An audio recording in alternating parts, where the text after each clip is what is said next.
പ്രിയപ്പെട്ടവർ, ഇന്ന് ഒക്ടോബർ 22 ചൊവ്വാഴ്ച. അമ്മേ പരിശുദ്ധ അമ്മേ, അമ്മേ പരിശുദ്ധ ദൈവമാതാവേ, കൃപാസനത്തിലൂടെ ഞങ്ങൾക്കും ഞങ്ങളുടെ ദേശത്തിനും അമ്മ മധ്യസ്ഥം തേടി തന്ന എല്ലാ അനുഗ്രഹങ്ങൾക്കും കൃപകൾക്കും ഞങ്ങളിപ്പോൾ ഹൃദയം നിറഞ്ഞ നന്ദി പറയുന്നു.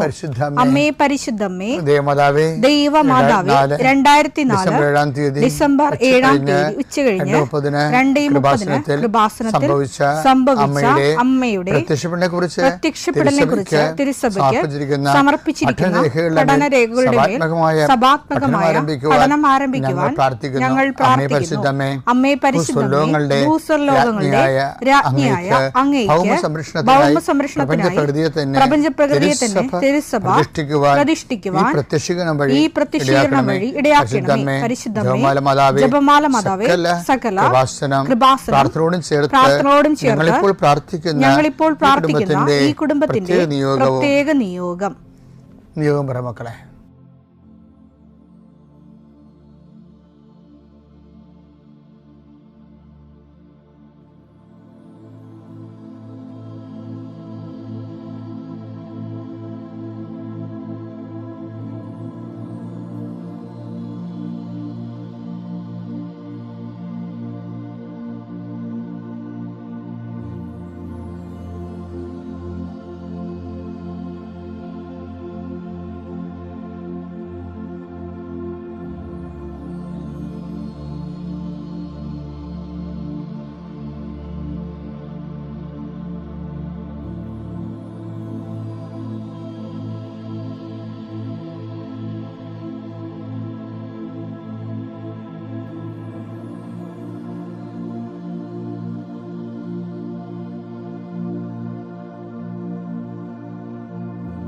അമ്മയുടെ പ്രത്യക്ഷീകരണത്തിന്റെ ഈ അനുഗ്രഹവേളയിൽ ഞങ്ങൾക്ക് സാധിച്ചു തരുവാൻ കനിയണമേ. ആമേൻ. വിശ്വാസ പ്രമാണം. സർവശക്തനായ പിതാവും ആകാശത്തിന്റെയും ഭൂമിയുടെയും സൃഷ്ടാവുമായ ദൈവത്തിൽ ഞാൻ വിശ്വസിക്കുന്നു. അവിടുത്തെ ഏകപുത്രനും ഞങ്ങളുടെ കർത്താവുമായ ഈശോ മിശിഹായിലും ഞാൻ വിശ്വസിക്കുന്നു.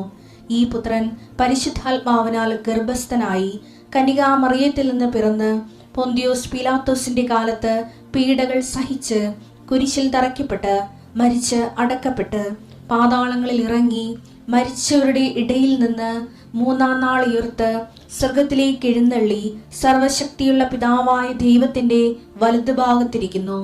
അവിടെ നിന്ന് ജീവിക്കുന്നവരെയും മരിച്ചവരെയും വിധിക്കുവാൻ വരുമെന്നും ഞാൻ വിശ്വസിക്കുന്നു. പരിശുദ്ധാത്മാവിലും ഞാൻ വിശ്വസിക്കുന്നു.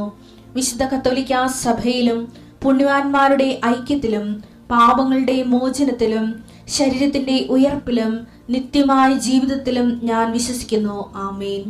സുഖസ്ഥനായ ഞങ്ങളുടെ പിതാവേ, അങ്ങയുടെ നാമം പൂജിതമാകണമേ. അങ്ങയുടെ രാജ്യം വരണമേ. അങ്ങയുടെ തിരുമനസ് സ്വർഗത്തിലെ പോലെ ഭൂമിയിലും ആകണമേ. അന്നു വേണ്ടുന്ന ആഹാരം ഇന്ന് ഞങ്ങൾക്ക് തരണമേ. ഞങ്ങളോട് തെറ്റ് ചെയ്യുന്നവരോട് ഞങ്ങൾ ക്ഷമിക്കുന്നത് പോലെ ഞങ്ങളുടെ തെറ്റുകൾ ഞങ്ങളോടും ക്ഷമിക്കണമേ. ഞങ്ങളെ പ്രലോഭനത്തിൽ ഉൾപ്പെടുത്തരുതേ, തിന്മയിൽ ഞങ്ങൾ രക്ഷിക്കണമേ. ആമേൻ. നന്മ നിറഞ്ഞ മറിയമേ, സ്വസ്തി. കർത്താവ് അങ്ങയുടെ കൂടെ സ്ത്രീകളിൽ അങ്ങ് അനുഗ്രഹിക്കപ്പെട്ടവളാകുന്നു. അങ്ങയുടെ ഉദരത്തിൻ ഫലമായി ഈശോ അനുഗ്രഹിക്കപ്പെട്ടവനാകുന്നു. പരിശുദ്ധ മറിയമേ, തമ്പുരാന്റെ അമ്മേ, പാപികളായ ഞങ്ങൾക്ക് വേണ്ടി ഇപ്പോഴും ഞങ്ങളുടെ മരണസമയത്തും തമ്പുരാനോട് അപേക്ഷിക്കണമേ. ആമേൻ.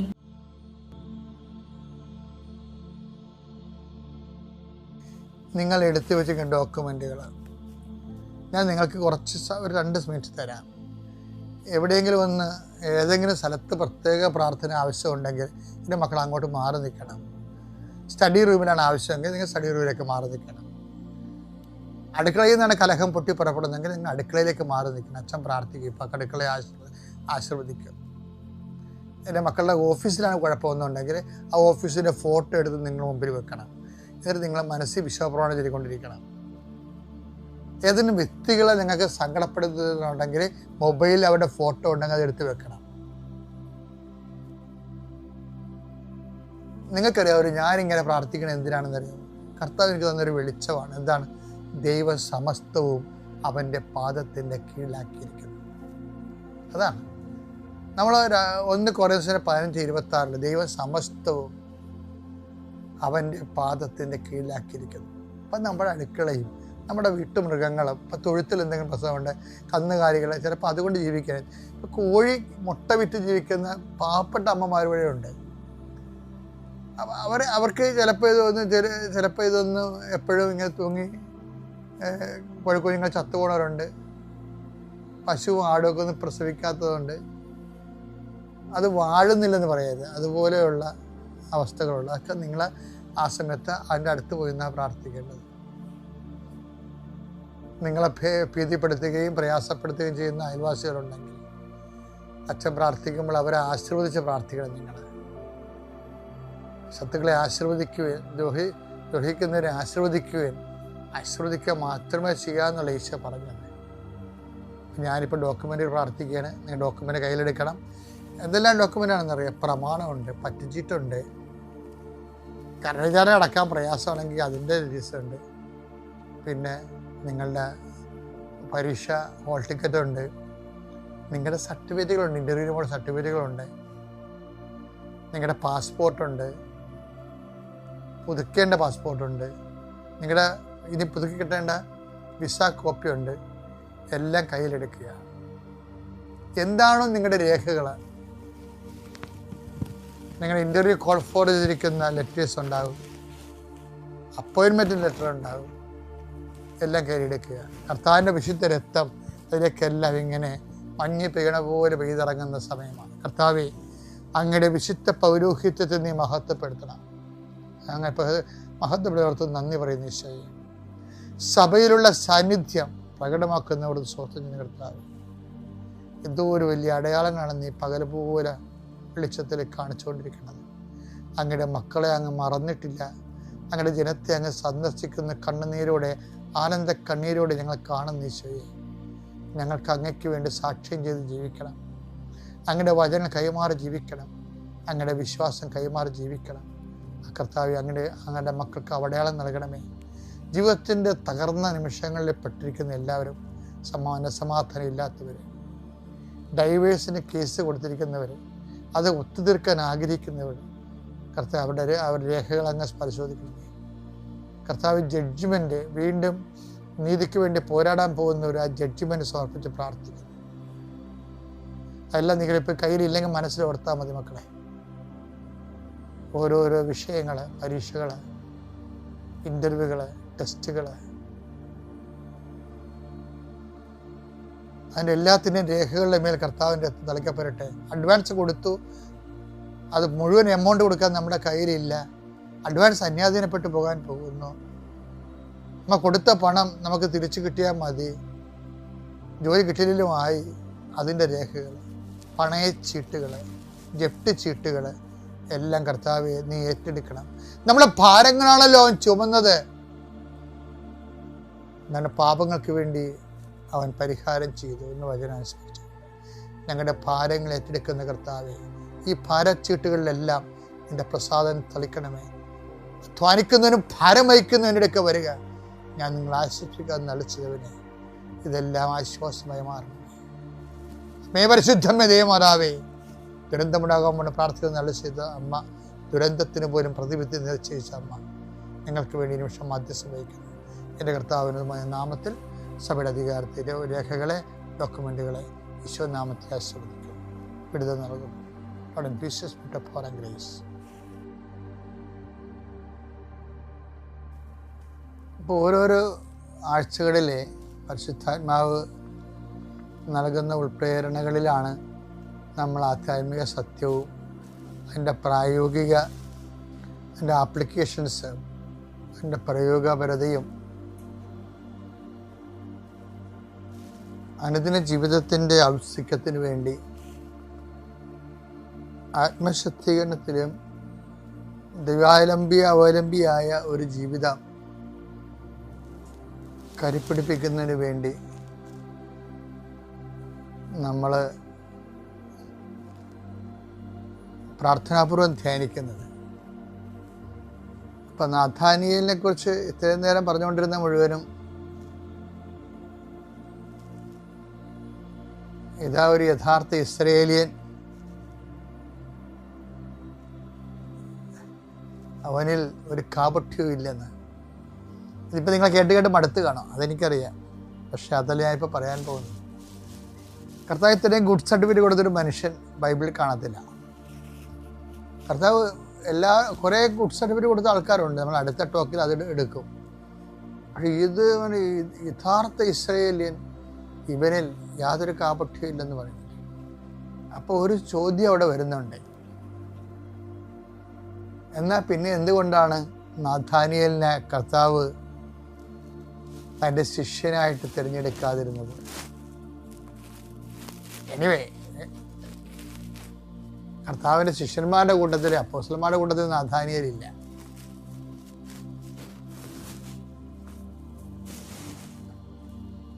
അപ്പോഴേ കാപട്യമില്ലാതെ ജീവിച്ചത് കൊണ്ട് മാത്രം കർത്താവിൻ്റെ ശിഷ്യത്വത്തിൽ പരമ്പരയിൽ വരണമെന്ന് നിർബന്ധമില്ല എന്നുള്ള ഓക്കെയല്ലേ? എന്നുവെച്ചാൽ കാപട്യം നിങ്ങൾ ചെയ്ത് കൂട്ടണമെന്നല്ല അർത്ഥം. കാപട്യം നിലനിൽക്കണമെന്നല്ല, കാപട്യത്തിന് ലൈസൻസ് ഒപ്പിച്ചെടുക്കുകയല്ല. മറിച്ച് ശിഷ്യത്വം അതിനേക്കാൾ ഗൗരവതരമായ ചില മൂല്യങ്ങൾ നമ്മൾ ശ്രദ്ധയിൽപ്പെടുന്നുണ്ട്. കാപട്യം ഉണ്ടായില്ലെങ്കിലും എന്താണ്, കർത്താവിൻ്റെ മനസ്സിന് ഇണങ്ങണം. അത് പ്രധാനപ്പെട്ട കാര്യമാണ്. നമ്മുടെ മുമ്പിലുള്ള ഇപ്പം പ്രാർത്ഥിക്കുന്നവരാണ് നമ്മൾ, വിശ്വസിക്കുന്നവരാണ് നമ്മൾ, ഉടമ്പടിയെടുത്ത് ജീവിക്കുന്നവരാണ് നമ്മൾ. പക്ഷെ എങ്കിലും അവിടെ വരണത്, നീ ഉടമ്പടിയെടുത്താലും എങ്ങനെ ജീവിച്ചാലും ഒരു കാര്യം നീ ശ്രദ്ധിക്കണം. എന്താണ്? കർത്താവിൻ്റെ മനസ്സിന് ഇണങ്ങണം. നടപടി 13:22. ജെസ്സയുടെ പുത്രനായ ദാവീദിൽ, ഫസ്റ്റ് പാർട്ടിയാണല്ലോ അറിയാം.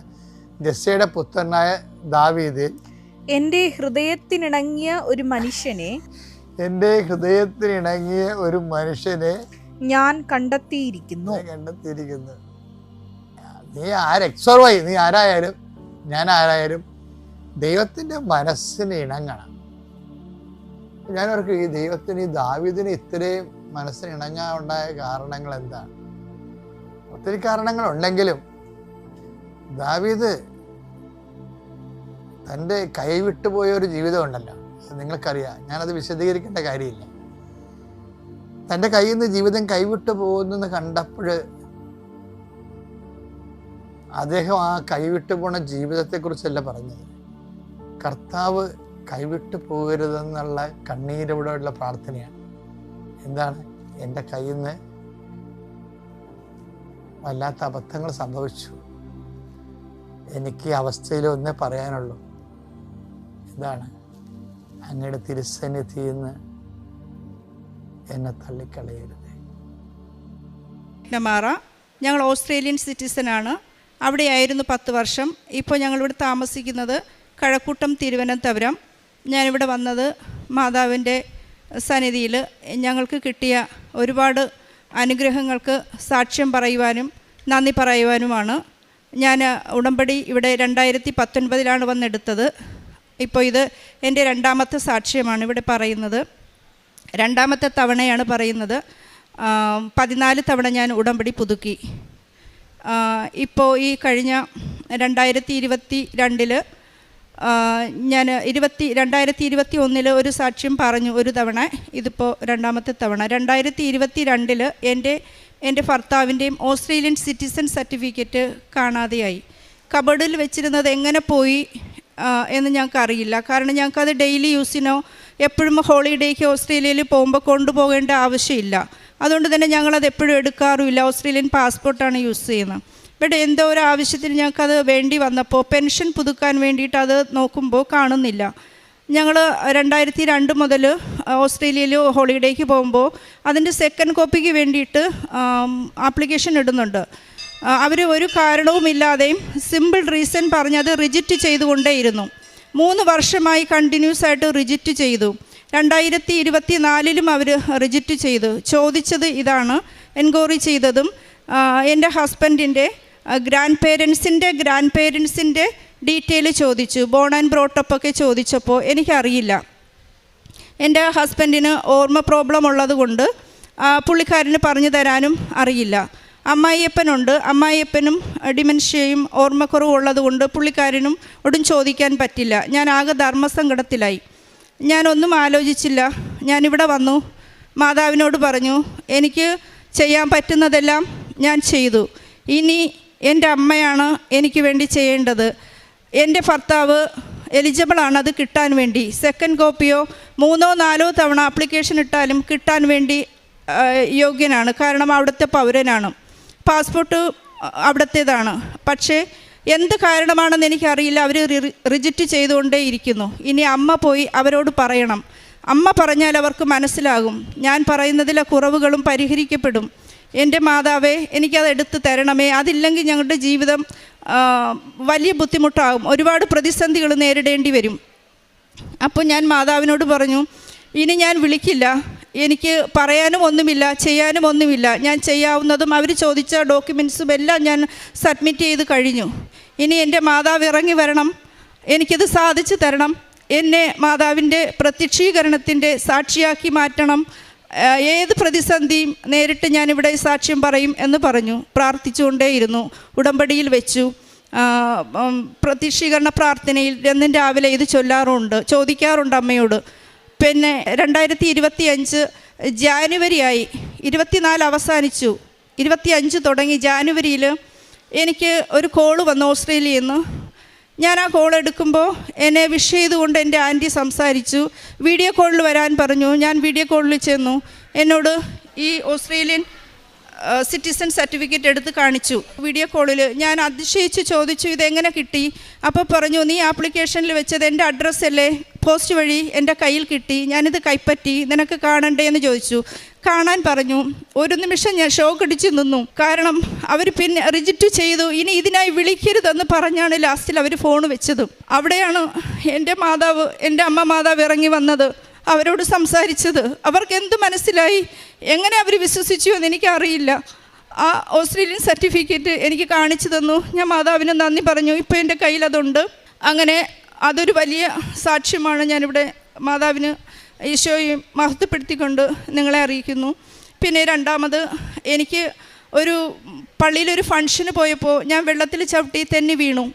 എൻ്റെ ഇടത് കൈ നന്നായിട്ട് വീണ് ചതഞ്ഞു. എന്ന് പറഞ്ഞാൽ എൻ്റെ ഈ എല്ലിൽ നിന്ന് ഫ്ലഷെല്ലാം ഇങ്ങനെ കുലുങ്ങി ഇളകി ജെല്ലി പോലെ ആയൊരവസ്ഥയായിരുന്നു. എന്നെ വൈദികരും അവിടെയുള്ള ചേച്ചിമാരും കൂടിയാണ് ആശുപത്രിയിൽ എത്തിച്ചത്. അവിടെ ചെല്ലുമ്പോൾ തന്നെ ചെന്ന് കയറിയത് എനിക്ക് ഓർമ്മയുള്ളൂ. ഞാൻ ബോധം പോയി കിടന്നു. അതിനിടയിൽ അവർ എപ്പോഴും എക്സ്റേ എടുത്തു.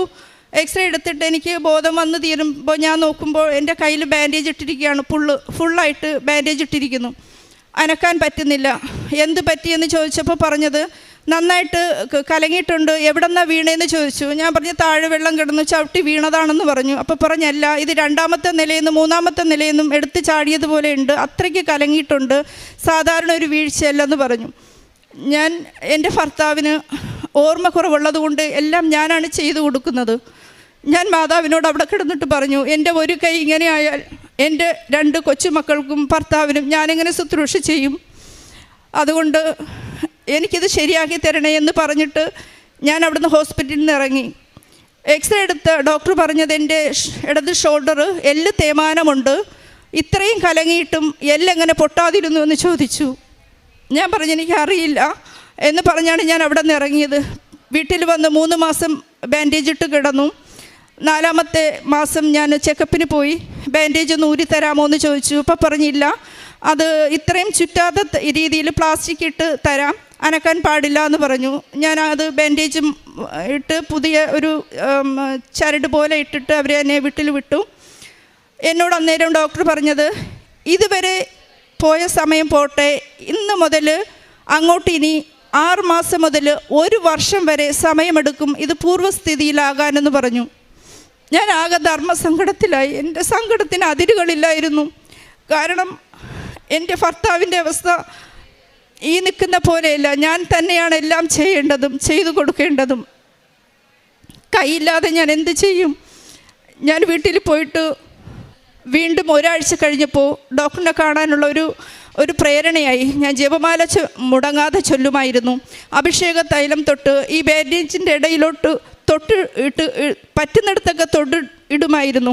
ചൊറിച്ചിൽ വരുമ്പോൾ ഉപ്പ് എടുത്ത് അകത്തോട്ട് ഇട്ട് കൊടുക്കുമായിരുന്നു.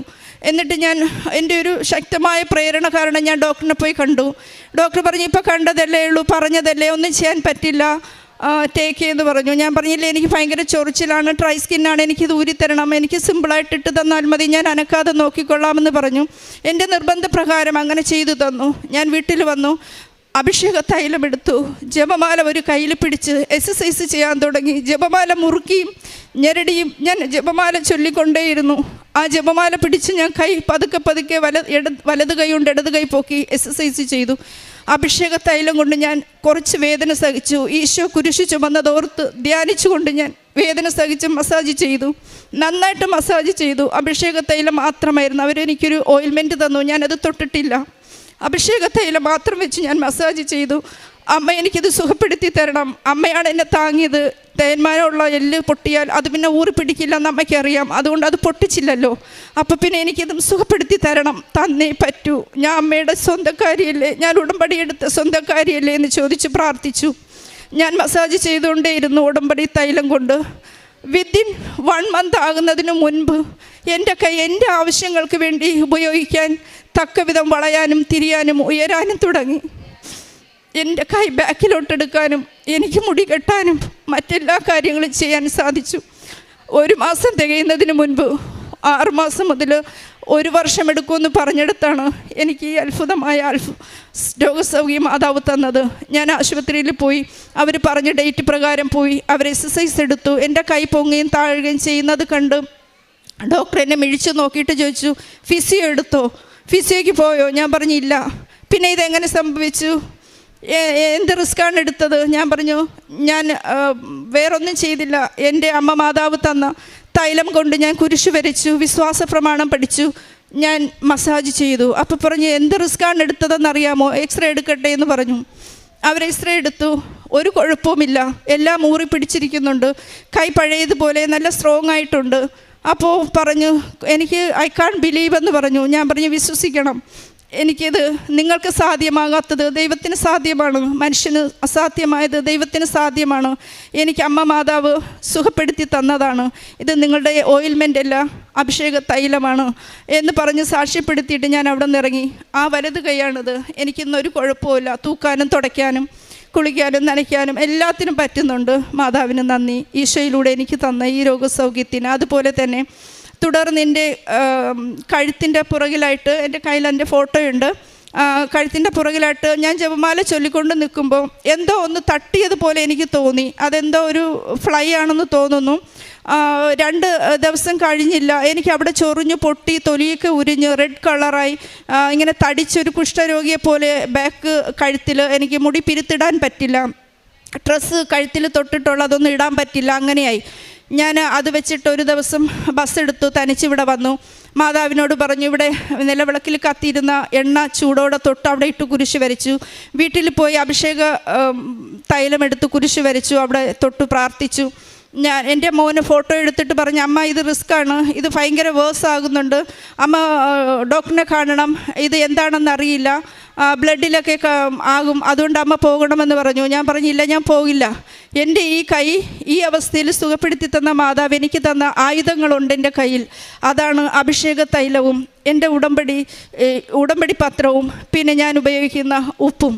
അത് മതി എനിക്ക്, ഞാൻ അതുകൊണ്ട് എനിക്ക് സുഖപ്പെടുത്തി കിട്ടുമെന്ന് പറഞ്ഞ് ഉറച്ച് വിശ്വസിച്ച് ഞാൻ ഉപ്പ് ചൂടുവെള്ളത്തിലിട്ട് അവിടെ വൃത്തിയാക്കാനും ഉടമ്പടി തൈലം തൊട്ട് കുരിശ് വരച്ച് പ്രാർത്ഥിക്കാനും തുടങ്ങി.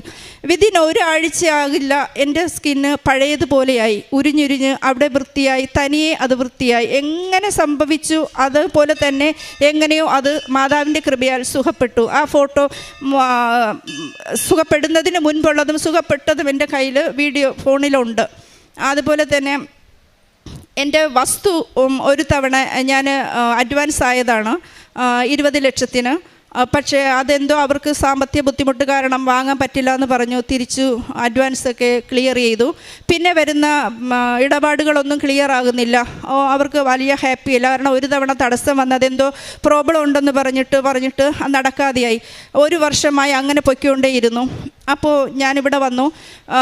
വീണ്ടും 2024 ഞാൻ ഉടമ്പടിയിൽ വെച്ചു. സാധിച്ചു തരാൻ വേണ്ടി അമ്മയോട് പ്രാർത്ഥിച്ചു. ഇവിടെ വന്ന് പ്രമാണം കൊണ്ടുവന്ന് ബഹുമാനപ്പെട്ട ജോസഫ് അച്ഛന് കൊടുത്തു.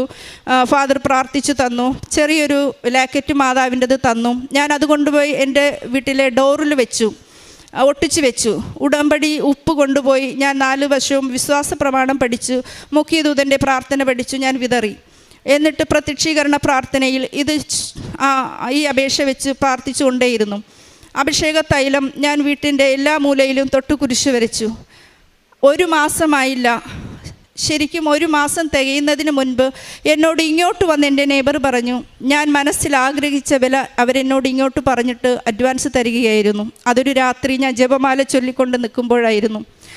രണ്ടാമതൊന്നും ആലോചിച്ചില്ല.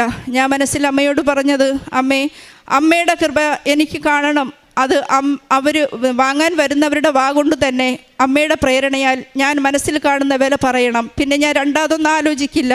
അമ്മയാണ് ഇതിൻ്റെ മാധ്യസ്ഥയെന്ന് ഞാൻ ഉറപ്പാക്കുമെന്ന് പറഞ്ഞു. അതുപോലെ തന്നെ അവരെന്നോട് ആ വില പറയുകയും മനസ്സിലാഗ്രഹിച്ച വില കിട്ടി ഞാൻ അത് വിൽക്കുകയും ചെയ്തു. എനിക്ക് വാസയോഗ്യമായൊരു വസ്തുവും മാതാവ് തന്നു. ഇതിനെല്ലാം ഞാൻ പ്രത്യേകം ഈശോയ്ക്കും ഈശോയിലൂടെ എനിക്ക് നേടിത്തന്ന ഈ കൃപകൾക്കും അനുഗ്രഹങ്ങൾക്കും എൻ്റെ അമ്മ മാതാവിന് നന്ദി പറയുന്നു. ഞാൻ ചെയ്യുന്ന ആത്മീയ പ്രവർത്തികൾ, ആത്മീയ ജീവിതം, ജപമാല മുടങ്ങാറില്ല ഒരു കാരണവശാലും. പ്രത്യേകിച്ച് ഈ സെപ്റ്റംബർ ഒക്ടോബറിലൊക്കെ 1-2 ജപമാല ചൊല്ലുന്നിടത്ത് ഞാനൊരു സീരിയൽ പ്രേമിയാണ്. അത് നിർത്തിവെച്ചു. മാതാവിനത് ചെറിയൊരു ഉപകാരം പോലെ ഞാനത് നിർത്തിവെച്ചിട്ട് ഞാൻ ജപമാലയിൽ കൂടുതൽ സമയം സ്പെൻഡ് ചെയ്തു. 6-7 ജപമാല ചൊല്ലാനുള്ള സമയം കണ്ടെത്തി ഞാൻ ചൊല്ലിക്കൊണ്ടേയിരുന്നു. അതുപോലെ തന്നെ സ്വർഗീയ സമാധാനവും സന്തോഷവും എൻ്റെ കുടുംബത്തിന് വേണ്ടി ഞാൻ ചോദിക്കും. ഞാനിപ്പോഴും ഈ നിമിഷവും അത് അനുഭവിക്കുന്നുണ്ട്. പിന്നെ പള്ളിയിൽ പോകുന്നത് ഒരു കാരണം വെച്ചാലും ഞാൻ ദിവ്യബലി മുടങ്ങില്ല. പനിയായാലും ഞാൻ ദൂരെയെങ്കിലും പോയിരിക്കും. കാരണം ഞാൻ മുടങ്ങിയാൽ ഒന്നും അറിയാത്ത ഈ ആത്മാവിന് ദിവ്യബലി മുടങ്ങും. അത് ഞാൻ കാരണം പാടില്ലെന്ന് കരുതി എത്ര വയ്യാലും ഞാൻ ദിവ്യബലി കാണും മുടങ്ങാതെ. പിന്നെ ഡെയിലി വചനം വായിക്കും, അത് മുടങ്ങാറില്ല. അങ്ങനെ പിന്നെ പള്ളിയിൽ ഞങ്ങളുടെ ഇടവകയിലുള്ള ആത്മീയ പ്രവൃത്തികളിലെല്ലാം ഞാൻ കൃത്യമായിട്ട് പങ്കാളിത്തം വഹിക്കുകയും കൃത്യമായിട്ട് ചെയ്യുകയും ചെയ്യും. മിക്ക സംഘടനകളിലും ഞാനുണ്ട്. കർമ്മല സഭയിലും TSSലും അങ്ങനെ ഒരുപാട് കുടുംബ ശുശ്രൂഷ സഭയിലുമൊക്കെ ഞാനുണ്ട്. അപ്പോൾ ഞാൻ അതെല്ലാം കൃത്യമായിട്ട് സമയം കണ്ടെത്തി തന്നെ ചെയ്യും. പിന്നെ പ്രേക്ഷിത വേല എന്ന് പറയുന്നത്, ഞാൻ ഇവിടെ വന്നിട്ട് ഹിന്ദിയിലും തമിഴിലും മലയാളത്തിലും ഇംഗ്ലീഷിലും പത്രങ്ങൾ മാറി മാറി വായിക്കും. അത് തമിഴ്നാട്ടിൽ കൊണ്ടുപോയി കൊടുക്കും. അവിടെ പോകാൻ അവസരം കിട്ടുമ്പോൾ ഞാൻ പോകുന്ന വഴിക്ക് ട്രെയിനിനകത്തും പുറത്തും സ്റ്റേഷനിലും ഒക്കെ കൊടുക്കും. ഹിന്ദി പത്രം വാങ്ങിച്ച് നമ്മുടെ ഇടയിലുള്ള കേരളത്തിലെ ബംഗാളികൾക്ക് കൊടുക്കും. അങ്ങനെ 2-3 ബംഗാളികൾ എൻ്റെ കൂടെ ഇവിടെ കൃപാസനത്തിൽ വന്നിട്ടുണ്ട്. UP-കാരാണ്. പിന്നെ അവർ പോയി അവരുടെ ബന്ധുക്കളെ കൊണ്ടുവന്നു. പിന്നെ ഇംഗ്ലീഷ് പത്രം ഞാൻ ഓസ്ട്രേലിയയിലും ദുബായിലും ഒക്കെ പോകുമ്പോൾ അവിടെ എയർപോർട്ടിൽ ഇറങ്ങിയിട്ട് അതിനകത്ത് തന്നെ സ്റ്റാഫുകൾക്ക് കൊടുക്കും. ആദ്യം അവരത് വാങ്ങാനൊന്ന് എന്നെ മിഴിച്ചു നോക്കും. കാരണം അത് റിസ്ക്കാണ്, അങ്ങനെയൊന്നും അവിടെ അതിൻ്റെ അകത്ത് പാടില്ല. പക്ഷേ എനിക്ക് അന്നേരം എന്തോ ഭയം തോന്നാറില്ല. മാതാവേ, ഞാൻ ഈ പത്രം വെച്ച് നീട്ടുന്ന ഓരോ മുഖത്തും അമ്മയുടെ സ്നേഹം കാണണം, അവർക്കിത് അത്യാവശ്യമായിരിക്കണം, അമ്മയുടെ കൃപ തേടാനായി അവരുടെ ജീവിതത്തെ ഒരുക്കണേന്ന് പറഞ്ഞ് എന്നെയും അനുഗ്രഹിക്കണേന്ന് പറഞ്ഞാണ് ഞാനിത് കൊടുക്കുന്നത്. ആദ്യം ആ സ്റ്റാഫും പോലീസും ഒക്കെ എന്നെ മിഴിച്ചു നോക്കുമെങ്കിലും ഇതെന്താണെന്ന് ചോദിക്കും. ഞാൻ പറയും, കേരളം എന്നൊരു സ്ഥലമുണ്ട്, അവിടെ അമ്മ മാതാവ് ഉണ്ട്, കൃപാസന മാതാവുണ്ട്, അവ lady of Mary. You can believe, you can love her, you can ask anything, any impossible problem she will make it for you possible എന്ന് പറയും. അപ്പോൾ അവരെന്നെ ഇങ്ങനെ ചിരിച്ചുകൊണ്ട് നോക്കി തലയാട്ടും. എന്നിട്ട് അത് വാങ്ങി ഇങ്ങനെ കുടഞ്ഞ് അപ്പോഴത്തന്നെ എൻ്റെ മുമ്പിൽ വെച്ച് തുറന്ന് വായിക്കുന്നത് ഞാൻ കണ്ടിട്ടുണ്ട്. അത് പുറത്തിറങ്ങുമ്പോൾ ഭയം തോന്നും, പക്ഷേ അത് കൊടുക്കുമ്പോൾ എനിക്കൊരു ഭയവും തോന്നാറില്ല. അങ്ങനെ എന്നെക്കൊണ്ട് പറ്റുന്ന പോലെ എനിക്ക് എവിടെയൊക്കെ അവസരം കിട്ടുന്നോ അവിടെയൊക്കെ ഞാൻ ഈ പത്രം കൊടുക്കാറുണ്ട്. പ്രത്യേകിച്ച് RCCയിൽ പോയി കൊടുക്കും. വീടുകളിൽ രോഗികളായി തളർന്നു കിടക്കുന്ന അമ്മച്ചിമാരുണ്ട്, പറയാറുണ്ട് സമയം പോകുന്നില്ല, ബൈബിൾ വായിച്ചിരിക്കുന്നത് തന്നെ. മോള് ഞങ്ങൾക്ക് വേണ്ടിയിട്ട് പത്രം വാങ്ങിയിട്ട് തരണമെന്ന് പറയും. ഞാൻ അമ്മമാരുടെ വീടുകളിൽ പോയി പത്രം കൊണ്ട് കൊടുക്കും അവർക്ക് വായിക്കാൻ വേണ്ടിയിട്ട്. പിന്നെ ഓഫനേജുകളിൽ പോകും, അവിടെ ആയിരിക്കുന്നവർക്ക് പത്രം കിട്ടില്ല, അവർക്ക് കൊടുക്കും. അവർ ഭയങ്കര കൗതുകത്തോടെയും സന്തോഷത്തോടെയാണ് വാങ്ങിച്ച് പത്രം വായിക്കുന്നത്. അതുപോലെ RCCയിൽ ഞാൻ ഫുഡ് കൊടുക്കുന്നത് വീടുകൾ തോറും ഞാൻ ചോറ് ചോദിക്കും, ഓരോ പൊതി ചോദിക്കും. ചിലപ്പോൾ നേർച്ച പോലെ 3 പൊതി 4 പൊതി തരും. അങ്ങനെ ഞാൻ കളക്ട് ചെയ്ത് RCCയിലും മറ്റ് ഓഫനേജുകളിലുമൊക്കെ കൊടുക്കാറുണ്ട്. പിന്നെ സാമ്പത്തികമായിട്ട് വളരെയധികം ബുദ്ധിമുട്ടുന്ന കുടുംബങ്ങളിൽ പിള്ളേരെ സ്പോൺസർ ചെയ്ത് പഠിപ്പിക്കുന്നുണ്ട്. അതുപോലെ വൈദികനാകാൻ ആഗ്രഹിച്ച് പട്ടമെടുക്കാൻ 4 വർഷമുള്ള ബ്രദേഴ്സിനെയൊക്കെ ഞാൻ നേരിട്ട് മെയിൻ അച്ഛനെ കണ്ടിട്ട് സംസാരിച്ചിട്ട് നമ്മൾ സ്പോൺസർ ചെയ്യുന്നത് അറിയിക്കാതെ തന്നെ ഞാൻ എന്നെക്കൊണ്ട് പറ്റുന്ന പോലെ അവരുടെ ആ ഒരു പഠനം പൂർത്തിയാക്കുന്നത് വരെ അമ്മ മാതാവിനെ മഹത്വപ്പെടുത്തിക്കൊണ്ട് ആ പ്രവൃത്തിയിൽ ഇപ്പോഴും ഏർപ്പെടുന്നു. ഇതിനെല്ലാം ഞങ്ങളുടെ പെൻഷൻ മാത്രം വെച്ച് ചെയ്യാൻ കഴിയുന്നു. ഇപ്പോഴും എനിക്കും എൻ്റെ കുടുംബത്തിനും ഒരു ബുദ്ധിമുട്ടുമില്ലാതെ ഇതിപ്പോൾ എനിക്ക് ഇസ്രയേലിൽ പോകാൻ വേണ്ടിയിട്ട് സാമ്പത്തികമായി അതിശയമായിട്ട് എനിക്കെല്ലാം ഒരുക്കി തന്ന മാതാവിന് ഇത്രയും കാര്യങ്ങൾ എനിക്ക് ചെയ്യാൻ എൻ്റെ സാമ്പത്തികം എനിക്ക് ഭദ്രതപ്പെടുത്തി തരികയും കൺട്രോൾ ചെയ്ത് തരികയും ചെയ്യുന്ന എൻ്റെ മാതാവിന് പ്രത്യേകം നന്ദി പറയുന്നു. ഇത്രയുമാണ് എൻ്റെ കാരുണ്യ പ്രവൃത്തികൾ. എൻ്റെ ഭർത്താവ് സിറ്റിസൺ സർട്ടിഫിക്കറ്റ് കിട്ടിയതിന് നിങ്ങളോട് ഇംഗ്ലീഷിൽ 2 വാക്ക് നന്ദി പറയും. കൂടുതൽ പറയാൻ പറ്റില്ല, കാരണം ഓർമ്മക്കുറവുള്ളതുകൊണ്ട് നെർവസ് ആകും, മറന്നു പോകും. I just want to say thanks to the Mother Mary for finding our citizenship certificate that was lost for 3 years. Thank you. അമ്മ മാതാവിനും തിരുക്കുമാരനും 1000 നന്ദി. എൻ്റെ പേര് ജെനിഫർ ക്ലീറ്റസ്. ഞാൻ ട്രിവാൻഡ്രം കൊച്ചുതോപ്പ് ഇടവകയിൽ നിന്നാണ് വരുന്നത്. ഞാൻ ഉടമ്പടി എടുത്തേക്കുന്നത് 23 ഫെബ്രുവരി 2025 അപ്പം ഞാൻ ആദ്യം നിയോഗമായിട്ട് വെച്ചത് എനിക്ക് ഈ വർഷം ഇവിടെ നിന്ന് പുറത്തു പോകണം എന്നുള്ള ഒരു നിയോഗമാണ് വച്ചിട്ടുണ്ടായിരുന്നത്. അത് 3ാമത്തെ നിയോഗമായിട്ടാണ് വെച്ചത്. അപ്പം അതിൻ്റെ ഇതായിട്ട് ഞാൻ ഉടമ്പടി എടുത്ത് പ്രാർത്ഥിച്ചു. എനിക്ക് ആദ്യം ലാറ്റ്വിയയിലോട്ട് BSc കമ്പ്യൂട്ടർ സയൻസ് ചെയ്യാൻ വേണ്ടിയിട്ട് അഡ്മിഷൻ കിട്ടിയിട്ടുണ്ടായിരുന്നു. ഓഫർ ലെറ്ററൊക്കെ കയ്യിൽ കിട്ടിയ സമയത്ത് ലോണിന് വേണ്ടിയിട്ട് എഡ്യൂക്കേഷൻ ലോണിന് വേണ്ടി നോക്കിയിട്ടുണ്ടായിരുന്നു. പക്ഷേ എനിക്കത് കിട്ടിയില്ല, ആ ടൈം കിട്ടിയില്ല.